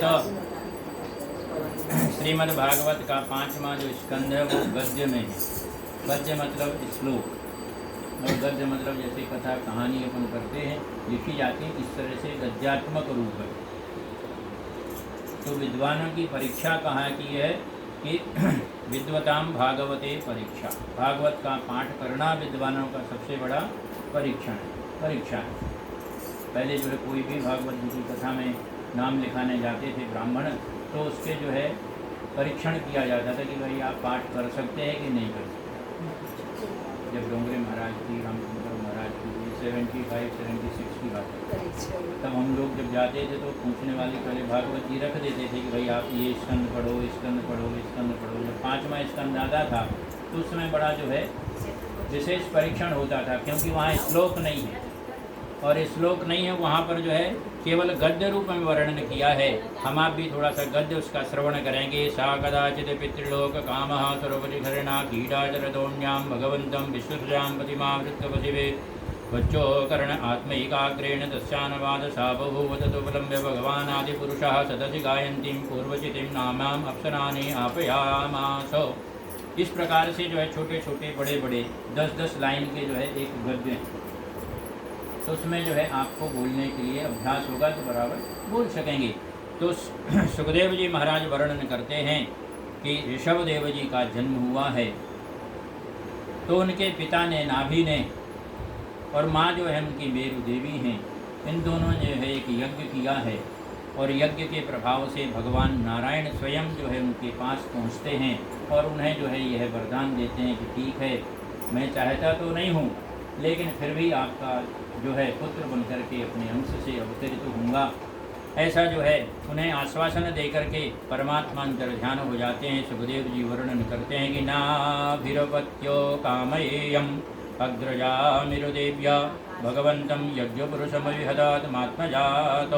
इस प्रकार से जो है भगवान की कृपा हुई, और नाभि के जो है वंश में उनके यहाँ एक पुत्र की प्राप्ति हुई। बोले श्री ऋषभदेव भगवान की जय। क्योंकि वो स्वयं जो है जब उत्पन्न हुए तो सन्यासी के रूप में जो है उत्पन्न हुए। हाथ में दंड कमंडलु है, निर्मलता है, पवित्रता है और अवधूत का वेश है। पंथ दोनों अलग अलग चले, जैन धर्मों में भी 2 पंथ चले अलग, लेकिन अवधूत वेश मतलब जो है कि केवल जो है शरीर रक्षा के लिए वस्त्र धारण करना और अवधूत वेश में संसार में ज्ञान का उपदेश करना, इस रूप में उनका अवतार हुआ है। ऋषभदेव जी का अवतार हुआ है। उन्होंने भगवान परमात्मा की जो है स्तुति की है, वंदना की है, और 12 वर्ष की अवस्था में ही उन्होंने जो है ज्ञान का उपदेश किया है। सुखदेव जी महाराज वर्णन करते हैं कि ऋषभदेव जी के पुत्र हुए हैं, और पुत्र होने के समय उन्होंने मन में संकल्प कर लिया है कि मैं जो है इस संसार का त्याग करूंगा। और वह अपने पुत्रों को उपदेश देते हैं कि भाई सब कुछ आपके पास है, आपके अंदर जो ज्ञान सुषुप्तावस्था में है उसको आपको जगाना है। प्रत्येक जीव के अंदर ज्ञान है। कल हम आपने चर्चा की थी कि चींटियों को भी ज्ञान है, हाथियों को भी ज्ञान है। सब अपने अपने उधर पूर्ति के लिए कुछ ना कुछ करके पेट जरूर भर लेते हैं। तो इसी तरह से कस्तूरी कुंडल बसे मृग ढूंढे वन माही, ऐसे घट घट राम हैं दुनिया देखे नाई। उन्होंने अपने पुत्रों को उपदेश दिया है कि संसार जो है प्रत्येक जो है परमात्मा के भाव से भरा हुआ है, लेकिन वह किसी को दिखाई नहीं देता है। तो यहाँ पर उन्होंने जो है अपने पुत्रों को उपदेश दिया है, और परमहंस वृत्ति को धारण करके ऋषभदेव जी अपने घर से जो है घर का परित्याग करते हैं, देह का परित्याग करते हैं। उनके श्रेष्ठ जो पुत्र हैं उनके जो है भरत का जो है वर्णन सुखदेव जी महाराज राजा परीक्षित को करने लग जाते हैं कि भरतस्तु महाभागवतो यदा भगवता नितल परितार नाम संचिन्त्यो तनुशासनपरः पंचजनीं विश्वरूपो द्वितरूपे में ईजे च भगवन्तं यज्ञकृतपुरुषं ऋतविश्चावचैः श्रद्धाभावितो विग्रहो श्रीधरसो पूर्णमासो चातुर्मासो पशुशोकानो प्रकृतिविकृतिभिरदुसमदं चातुर्होत्रं विधिना। वो नित्य प्रति जो है अग्निहोत्र जो है करते हैं भरत जी। अग्निहोत्र मतलब अग्नि को पहले भोजन कराते हैं और उसके बाद स्वयं प्रसाद ग्रहण करते हैं। जैसे हम आपने कहा था प्रत्यक्ष देवता में केवल अग्नि नारायण, गायत्री के उपासक सबसे ज़्यादा जो है क्या करते हैं, केवल यज्ञ करते हैं। तो भरत जी जो है नित्यहोत्री थे, लेकिन वो तपस्या करने के लिए गए और तपस्या करते करते किससे आसक्त हो गए, किसको देखा उन्होंने, अपने आश्रम के पास जो है एक मृगी को, हिरणी को देखा है और वह पानी पीने के लिए आती है। वहीं जंगल से जो है सिंह की आवाज़ आती है, शेर की दहाड़ आती है, वह जो है छलांग लगा देती है पानी के अंदर। उसका जो गर्भ है वह उस जल में बिगड़ जाता है। उसकी रक्षा करने के लिए स्वयं जो है भरत जी वहाँ पर पहुँचते हैं, वह किनारे में आता है, उसको लेकर के आते हैं, लालन पालन करते हैं। इतने आसक्त हो जाते हैं कि उनका अगला जन्म मृगयोनि में होता है और मृगयोनि में उनको ज्ञान है, इसलिए वहाँ पर भी वो भगवान का चिंतन करते रहते। हम आप देखते छोटे छोटे जीव आकर के मंदिरों में बैठे रहते, खासकर मैं अपने यहाँ जो है। और एक दिन 3-4 दिन पहले भी मैंने एक बंदर को देखा। 3-4 दिन पहले सुबह सुबह जब आरती करने को गया तो वो वहाँ बैठा था, ऊपर चढ़ गया पर ऊपर से निकल गया। लेकिन मतलब जो है कोई ना कोई जीव वहाँ रहते हैं। बिल्लियाँ तो खासकर भी बैठी रहती हैं। तो वो जो भी है, तो कहा कि जो इनको उसी योनि में भी जो अपने ज्ञान की विस्मृति नहीं हुई और वो जो है भगवान का चिंतन करते रहे। और जब तीसरा जन्म हुआ है, मतलब आसक्ति जो है अगले जन्म का कारण बनती है। देव जी महाराज समझाते हैं राजा परीक्षित को कि भाई जिसमें तुम्हारी मरणासन स्थिति में आसक्ति होगी वैसा ही आपको जो है अगला जन्म प्राप्त होगा।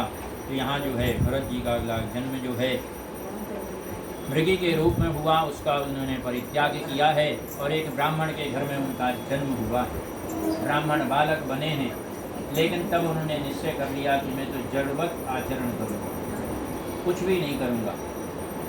उनके जो भाई वगैरह थे उन्होंने जो है दृष्टांत आता है कि भाई जो है खेत की रक्षा के लिए भेज दिया कि आप जाओ, कम से कम पक्षियों की रक्षा करना, जो चिड़ियाँ आती हैं वो जो है बालियों को चुनती हैं, नीचे दाने पड़े उनको भी चुनती हैं।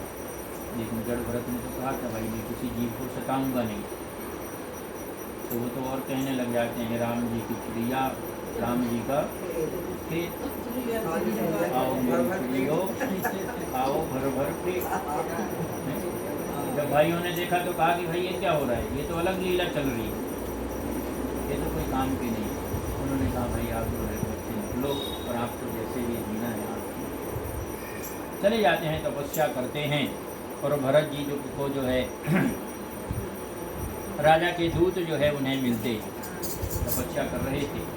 राजा रघुगण की सवारी जा रही थी गुरु के पास ज्ञान लेने के लिए। रास्ते में एक सेवक को तकलीफ हुई तो दूसरे 3 सेवकों ने कहा कि भाई चलो एक नया सेवक खोज करके ले आएँ। और पहुंच जाते हैं भरत जी के पास। उनको कहते भाई ऐसी ऐसी बात है और आप हमारा जो है सहयोग करें। तो जीवनी सहयोग के लिए चल देते, चले जाते हैं। लेकिन चलते चलते विचार करते हैं कि भाई जो है नीचे ज़मीन में भी जीव जंतु हैं छोटे छोटे, वो भी यदि मेरे पैर से मर जाएंगे तो एक हत्या होगी। इसलिए जो जीव जंतु देखते हैं थोड़ा जो है वो चढ़ते, लंबा डग भर देते हैं। अब उसकी जो पालकी है राजा की थोड़ा आड़ी टेढ़ी होती है तो क्या होगा भाई, सिर कहीं ना कहीं टकराएगा। इसलिए कहा जाता है भाई जब भगवान की पूजन करें तो ध्यान रखें कि आपकी चम्मच, आपकी जैसे स्नान कराए भगवान को ऐसा ना हो कि पक्षक उनके सिर में लग जाए। वही सब भाव है। तो क्या है कि ये जो ब्रह्मांड है पूरे आपके शरीर में ज्ञान का भंडार केवल इस मस्तिष्क में है और उसमें इतना ज़्यादा जो है ज्ञान भरा हुआ है। जैसे गूगल में आप ये दबाएंगे तो कुछ निकलेगा, लेकिन आपके मस्तिष्क में कुछ दबाने की ज़रूरत नहीं। ये उससे भी सुपर पावर है। इसी ने गूगल को बनाया है, उसको माया जाल कहते हैं संस्कृत। गूगल को माया जाल कहते, इंटरनेट। तो उसके अंदर अपन जाते हैं तो एक के बाद जो है निकलता जाता है और हम आप एक के बाद दूसरा चलते रहते हैं। तो सुखदेव जी महाराज वर्णन करते कहते हैं कि भरत जी को ज्ञान है, वो जो ही पैर को यहाँ वहाँ करते दूर रखते हैं, पालकी हिलती है, रघुगण राजा को जो है तकलीफ होती है। उसको जब क्रोध आया है रघुगण राजा ने कहा है कि भाई जो है ये किसके द्वारा जो है इस प्रकार का जो है चलन हलन हो रहा है। तीनों कहने लग जाते हैं कि नया जो सेवक आया उसके द्वारा इस तरह की गलती होती है।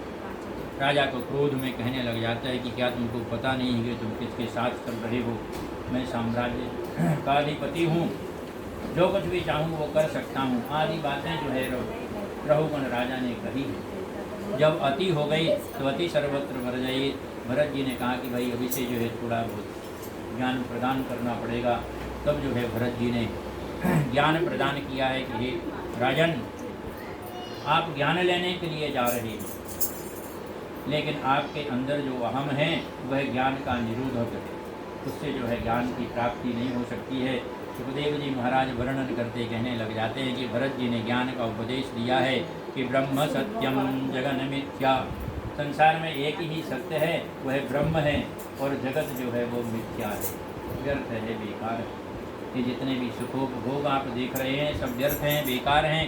इस प्रकार से भरत जी की बातों को सुनकर के रघुगण राजा को बड़ा आश्चर्य हुआ है, और वह जो है उनका बंधन करने लग जाता है और कहता है कि आप तो ज्ञान से परिपूर्ण हैं, मैं ज्ञान लेने के लिए जा रहा था, लेकिन मुझे तो ज्ञान अपने आप यहीं पर प्राप्त हो गया। सुखदेव जी महाराज कहने लग जाते हैं, इस प्रकार से रघुगण राजा को जड़ भरत जी ने ज्ञान का उपदेश दिया है। उपदेश लेने के बाद रघुगण राजा अपने जो है राज्य में पहुंच जाते हैं। जड़ भरत जी जो है भयाटवी का वर्णन करते हैं, खगोल का वर्णन किया है, पृथ्वी का वर्णन किया है, भूगोल का वर्णन किया है। इस प्रकार से जो है बहुत सारे वर्णनों को करने के बाद जो है वह स्वयं जो है विरक्त भाव धारण करके और वहाँ से प्रस्थान कर जाते हैं।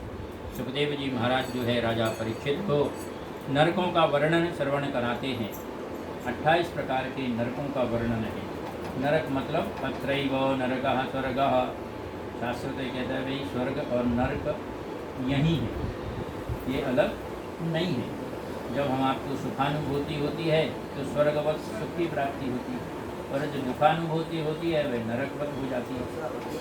तो मन एव मनुष्याणाम कारणम बंध मोक्षयो हो, मन ही मनुष्य का जो है बंधन का भी कारण है और मुक्ति का भी कारण है। मन का ही सब खेल चलता रहता है। 24 तत्व चलते हैं, इसमें मन जो है सबसे जो है तीव्र गति वाला है, बहुत तेज चलता है। आप हवा की रफ्तार को लोग नाप लेते हैं,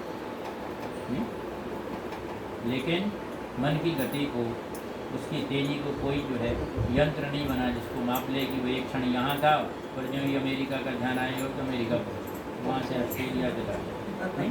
देशों का 325-35 जितने देश हैं भ्रमण करते करते कोई तो स्थान देता नहीं है, मन को कहीं स्थान नहीं मिलता है, फिर से वो आता है वहीं पर है जहाँ से वो जाता है। जिसका मन चलेगा वो वहीं पहुँचेगा, उसको दूसरी जगह स्थान प्राप्त नहीं होता है, क्योंकि उसका स्वरूप नहीं है। और अस्वरूप जो है उसको कौन पकड़ सकता है? पकड़ भी नहीं सकता, कोई कहीं बैठा भी नहीं सकता, रोक भी नहीं सकता। इसलिए उसकी गति को कहा है अगतिक गति ही, उसकी कोई गति नहीं थी, प्रगति। इस प्रकार से नरकों का वर्णन किया है कि रौरव, महारौरव, कुंभीपाक, कालसूत्र, अग्निस्पंदन, शूकरमुख, अंधकूप, कृमिभोजन, संदस, तप्तभूमि, भजकंठ, सालमली, वैतरणी, योरूप, प्राणरोध, विरसनम, लालामक्ष, सारे मान, अवीची, पानमिति। इस प्रकार से जो है 28 प्रकार के नरकों का वर्णन जो है किया गया है। सुखदेव जी महाराज कहते हैं राजा परीक्षित, नरकों का वर्णन सुन करके आपको जो है भयभीत नहीं होना है, निर्भय बनना है। मैं आपको एक और जो है वृत्तांत श्रवण कराता हूँ, नाम की महिमा का वर्णन करता हूँ। अजामिल का उपाख्यान वर्णन किया है कि अजामिल एक ब्राह्मण थे, संस्कारी थे, लेकिन कुसंगति को देख करके उनके मन में विकार हुआ और उनके मन में विकार इतना बढ़ गया कि नादातव्यम न यष्टव्यम, किसी को कुछ भी देना लेना सब कुछ बंद कर दिया। जो मिले तो केवल जो है लूटपाट करना, अपने जीवन को चलाना। भगवान को जब दया आई, क्योंकि उनका पूर्व जो है चरित्र बहुत अच्छा था, भगवान ने दया की, संत का रूप धारण किया। अजामिल जो है दुखी होते होते पहुँच गए कि भाई जो है जो भी मिलेगा मैं उसको लूटपाट से अपना जीवन चलाऊंगा। लेकिन जब एक संत आए, संत के साथ भी जो है वही किया उनने कहा भाई आप संत हैं, महात्मा हैं, आपसे मैं कुछ छीन नहीं रहा हूँ, यही जो है मेरी सबसे बड़ी अच्छी बात है। तो संत ने कहा भाई ठीक है, तुम कुछ दे नहीं सकते, मत दो, लेकिन कुछ ले तो लोगे। उन्होंने कहा नहीं, आपके पास है ही नहीं कुछ दंड कमंडलूरी, आप क्या देंगे? तो उन्होंने कहा कि भाई मैं जो है तुमको ऐसा प्रदान करना चाहता हूँ कि तुम्हारी जो संतति हो उसका नाम क्या रख लो? नारायण रखो। ना मैं कुछ दे रहा हूँ, न ले रहा हूँ, और जो है नारायण नाम का उपदेश किया। पर संत ने, महात्मा ने, तो अजामिल विचार करता है भाई इसमें क्या है, कोई ना कोई नाम तो रखना ही पड़ेगा, तो चलो नारायण रखो, क्या रखे। संत तो अपने वहाँ से चले गए, अपने पुत्र का जो है नाम जो है बारंबार स्मरण करता रहा, और जो मृत्यु सैया में पहुँचा तब भी उसने क्या बोला? नारायण नारायण नारायण। नारायण नारायण का उच्चारण किया। भगवान के दूत पहुँचे हैं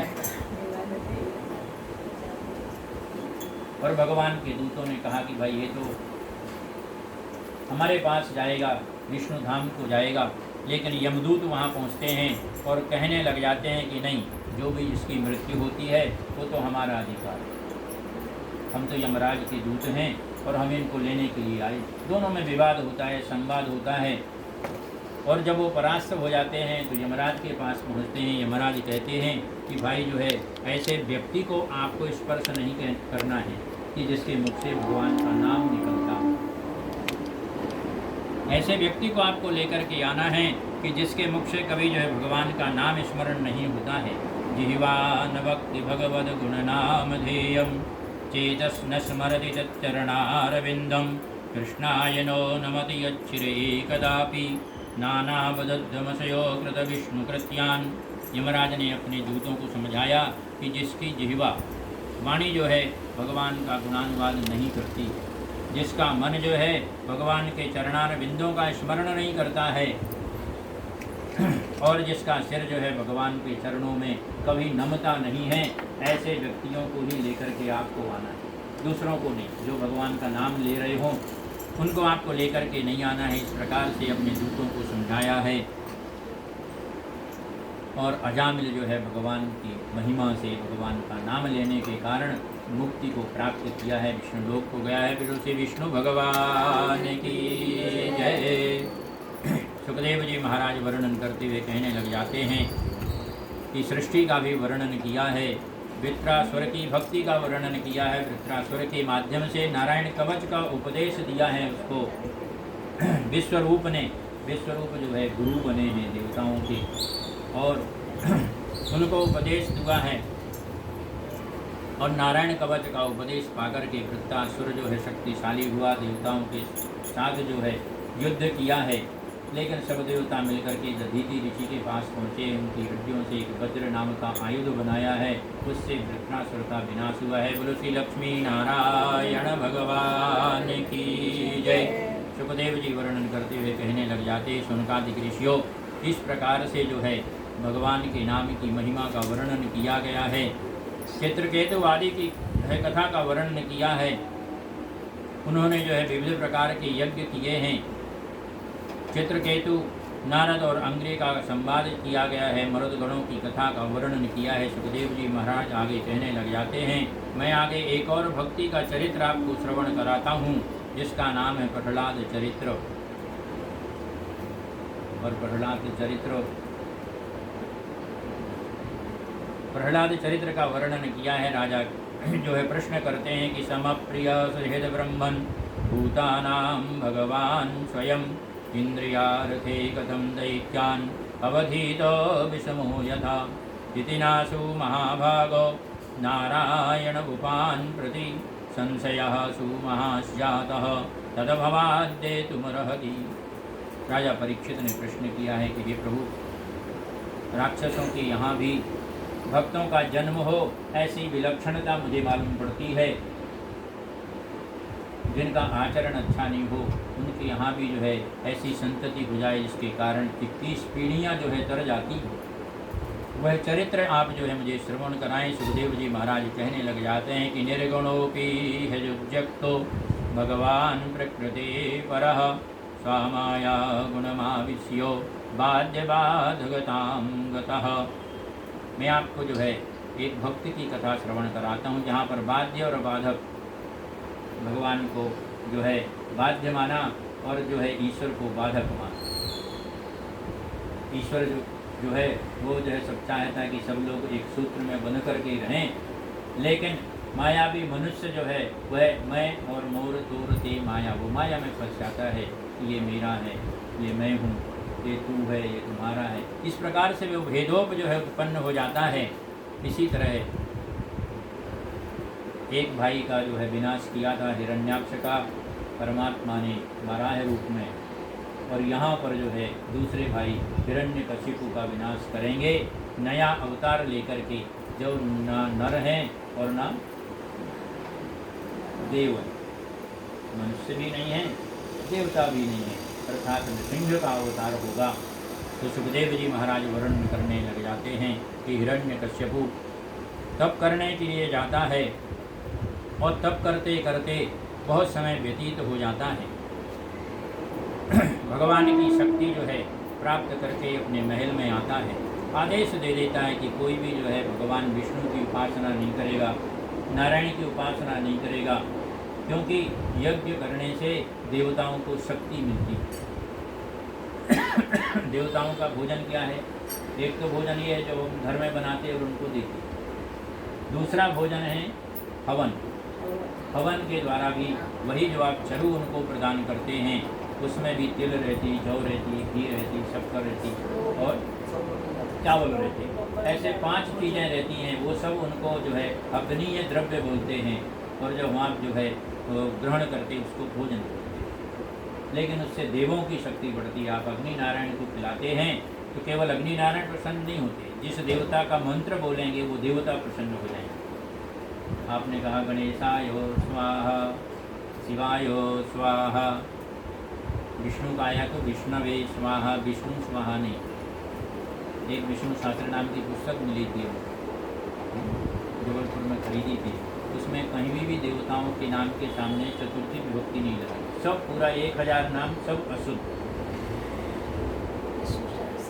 विष्णु सहस्त्र नाम, हम आप विष्णु सहस्त्र नाम पढ़ते हैं, वही गणेश आता है तो गणेशाय नमः बोलते हैं, गणेश नमः नहीं बोलते। शिव आता है तो शिव नमः नहीं बोलते, राम आता है तो रामाय नमः बोलते हैं, क्योंकि शास्त्र का वचन है, व्याकरण का सिद्धांत है वो कि वे जो है चतुर्थी नमः के योग में, सुधा के योग में, स्वाहा के योग में, जब स्वाहा बोलेंगे तब भी वही बोलना पड़ेगा, गणेशाय स्वाहा। तो चतुर्थी लगनी चाहिए। तो ऐसे ऐसे भी जो है पुस्तकें मिलती हैं, तो ऐसी ऐसी अशुद्ध पुस्तकें मिल जाती हैं जो भक्तों के मन को जो है इधर उधर विचलित कर देती हैं। अभी भी रखी है पुस्तक, मैंने प्रकाशक को पूछा और उसने बड़े सहज भाव में कह दिया कि भाई मैंने जो वेंकटेश प्रेस से जो है इसको लिया है और उससे लिखा है। मैंने कहा भैया वेंकटेश प्रेस जहाँ है वहाँ मैं रहता हूँ। वेंकटेश पुस्तकों को जो है मैं उस छापे की प्रकाशक की पुस्तकें मेरे पास लगभग 50 साल से, आप कौन सी पुस्तक का जो है अनुकरण किया? तब वो बदल गया और कहने लगा नहीं साहब ये तो है सेवकों ने दूसरी पुस्तक का अनुकरण लिया और मेरे से गलती हो। मैंने दूसरा उदाहरण दिया, उसको मान लिया। मैंने कहा भाई जो भी आपने लाखों प्रतियाँ छपवाई हैं, लेकिन सब जो है भक्तों के लिए अनिष्टकारी काम कर रही है। लेकिन उसने कहा अगली प्रति जो है मैं सुधार करके करूँगा। बोलो श्री लक्ष्मी नारायण भगवान की जय। तो हिरण्यकश्यप तप किया, तप के प्रभाव से इतना शक्तिशाली हो गया कि मैं जो है सभी कुछ करने को तैयार हुआ। और सुखदेव जी महाराज वर्णन करने लग जाते हैं कि उसका जो पुत्र था प्रहलाद, उसको जो है गुरुकुल में पढ़ने के लिए किसको अच्छी शिक्षा मिल जाए, गुरुकुल में जो है भेजा है। और गुरुकुल में जाने के बाद जो है प्रहलाद जी ने जो है षंड और अमर्क नाम के गुरुओं से शिक्षा ग्रहण की है। और शिक्षा ग्रहण करने के बाद जो है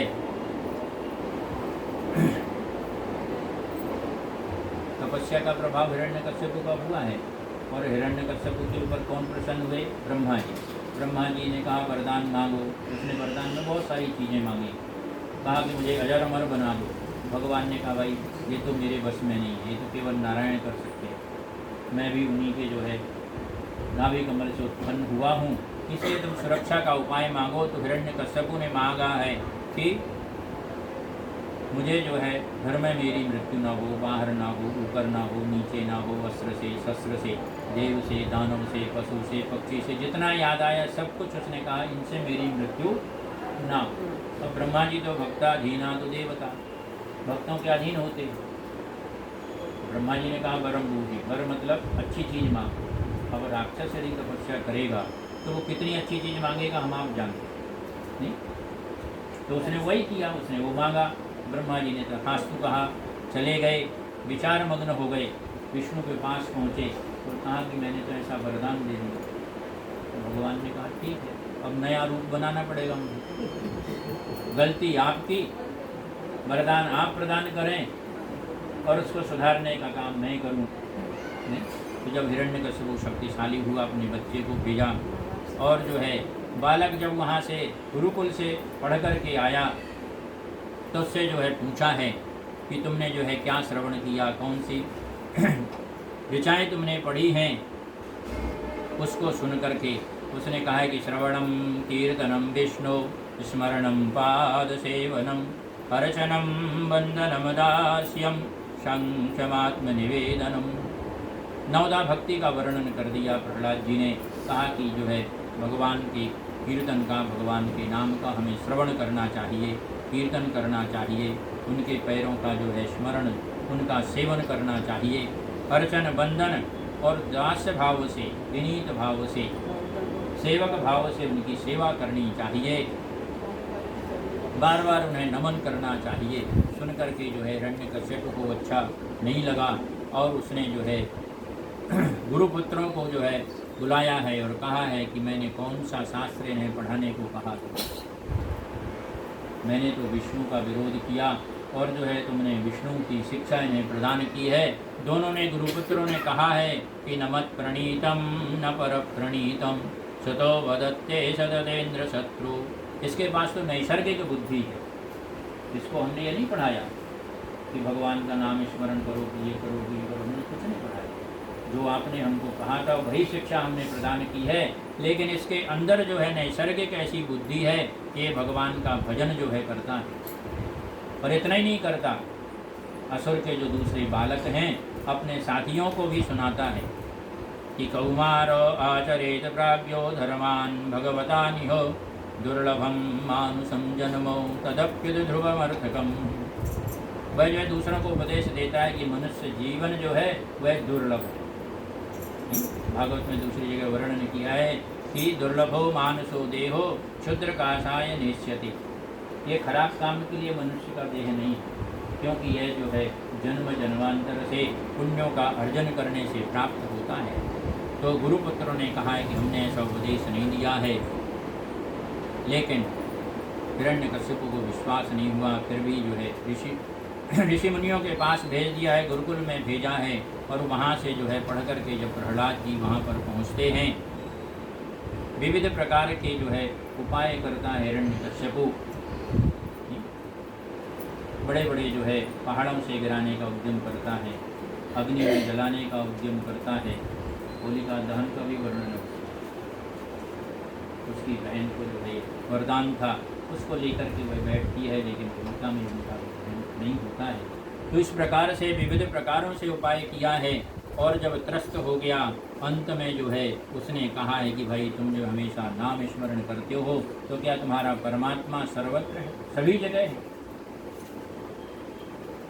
प्रहलाद जी कहते हैं हाँ, मेरा जो परमात्मा है जिसका मैं चिंतन करता हूँ वो सभी जगह है, इस दीवार में भी है, इस महल में भी है और महल की जितनी वस्तुएं हैं सभी के अंदर परमात्मा का वास है। ऐसा सुन करके हिरण्यकश्यप जो है अपनी गदा को उठाता है और गदा को उठाने के बाद कहता है कि सच सच बताओ कि तुम्हारा परमात्मा सब जगह है। वह फिर से कहते हैं मेरा परमात्मा सभी जगह है। वह कहने लग जाता है कि ये जो स्तंभ देख रहे हो, पिलर देख रहे हो, खंभा देख रहे हो, क्या इसके अंदर भी भगवान हैं? प्रहलाद जी कहते हैं कि इसके अंदर भी मेरे परमात्मा का वास है।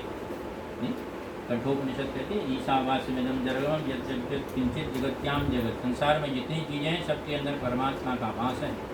ऐसा दृढ़ निश्चय जान करके हिरण्यकश्यपु अपनी गदा का प्रहार जो है उस खंभे में करता है। बोलो श्री नृसिंह भगवान की जय। ऐसा स्वरूप प्रकट होता है जो मनुष्य है, ना देव है, ना दानव है, कुछ भी नहीं है। एक नया नृसिंह का अवतार हुआ है। तुलसी नृसिंह भगवान की जय। सत्यव्रतम सत्यपरम त्रिसत्यम सत्यस्य योनिमिनिहितं च सत्ये सत्यस्य सत्यमृत सत्यनेत्रं सत्यात्मकं त्वां शरणं प्रपन्नाः। तुलसी बालकृष्ण भगवान की जय। भगवान का अवतार हुआ और भगवान ने हिरण्यकश्यप को पकड़ा है और पकड़ करके अपनी जांघों के ऊपर रखा है और उससे पूछा है कि अब तुम बताओ कि ब्रह्मा जी से जो तुम्हें वरदान प्राप्त हुए हैं उनमें से कोई रूप तुम्हें दिखाई देता है। वह अचंभित हो जाता है, सोचने लगता है कि ये तो क्या प्रभु की लीला है, और उसको उठा करके दरवाजे की देहरी पर पहुंच जाते हैं और कहते हैं कि भाई अब तुम सोच लो कि तुम अंदर हो कि बाहर हो, ऊपर हो कि नीचे हो, और अपने नाखून जो है उसे दर्शन कराते हैं कि तुम्हारे विदीर्ण करने के लिए, मारने के लिए कोई अस्त्र और शस्त्र की जरूरत नहीं है, मैं अपने नाखून से ही तुम्हारा जो है विनाश करूँगा। इस प्रकार से सुखदेव जी महाराज वर्णन करते कहते हैं कि हे राजा परीक्षित, परमात्मा ने हिरण्यकश्यप का विनाश किया है। तुलसी नृसिंह भगवान की जय। सभी देवी देवता जो है एकत्रित होते हैं, भगवान की स्तुति करते हैं, लेकिन किसी की स्तुति से नृसिंह भगवान प्रसन्न नहीं होते। तब प्रहलाद जी ने स्तुति की है और पूरे एक अध्याय में 42 श्लोकों में प्रहलाद जी ने स्तुति की है कि ब्रह्मादया सुरगणा मुनयोद सिद्धा सख्यैकतानमतयो वचसां प्रवाहै नारादितुं पुरगणैरघुनापते विप्रुः तोष्टमर्हति समे हरिरोग्रजाते। वन्ये धनादिजनरूपतपस्रुतौजः तेजः प्रभावबलपौरुषबुद्धियोगा नाराधनाय हि भवन्ति परस्य पुंसो भक्त्या ततो स भगवान् गजयूतपायः। सुखदेव जी महाराज कहते हैं राजा परीक्षित, भगवान को बड़ा परिश्रम हुआ, प्रहलाद जी की वंदना से परमात्मा प्रसन्न चित्त हुए हैं, और हम आप भी जो आज की कथा का यहीं पर विराम करेंगे। बोलो श्री बाल कृष्ण भगवान की जय। कृष्ण कन्हैया लाल की जय। भागवत भगवान की जय। गोविंद जय जय गोपाल जय जय। गोविंद जय जय गोपाल जय जय। रमण हरि गोविंद जय राधा रमण हरि गोविंद जय जय। जय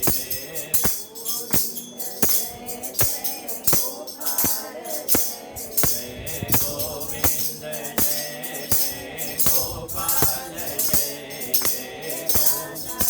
रमण हरि गोविंद जय जय। रमण हरि गोविंद जय जय। जय जय गोपाल जय जय। गोपाल जय जय। रमण हरि गोविंद जय जय। रमण हरि गोविंद जय जय। श्री भागवत भगवान की जय। कल की कथा में श्री राम जन्म और श्री कृष्ण के जन्म की कथा हम आप करेंगे। कल चौथा दिन होगा। इस प्रकार से सुनई सुनई चलते चलते कल चौथा दिन,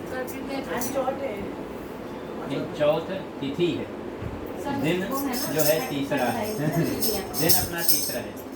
अपन ने रविवार को शुरू किया है, अपना कार्य रविवार से प्रारंभ हुआ है, वो भी सायंकाल से शुरू हुआ, इसलिए थोड़ा से जो है अपनी कथा को गति प्रगति देनी पड़ती है। तो कल जो है दोनों चरित्रों का, मर्यादा पुरुषोत्तम का जन्म होगा और पूर्ण कलाओं से युक्त परमात्मा का जन्म होगा। हम आप जो है समय से पधारेंगे। ऐसी जो है हम आपसे सभी भक्तों से निवेदन है। बोलो श्री बाल कृष्ण भगवान की जय। ओम नाभ्यादिदन्तरिक्षगुं शिष्णुर्देवभूषमवृदतो पृथिव्यां भूमिर्दृशः श्रोत्रस्तथा लोकान् कल्पयन्नो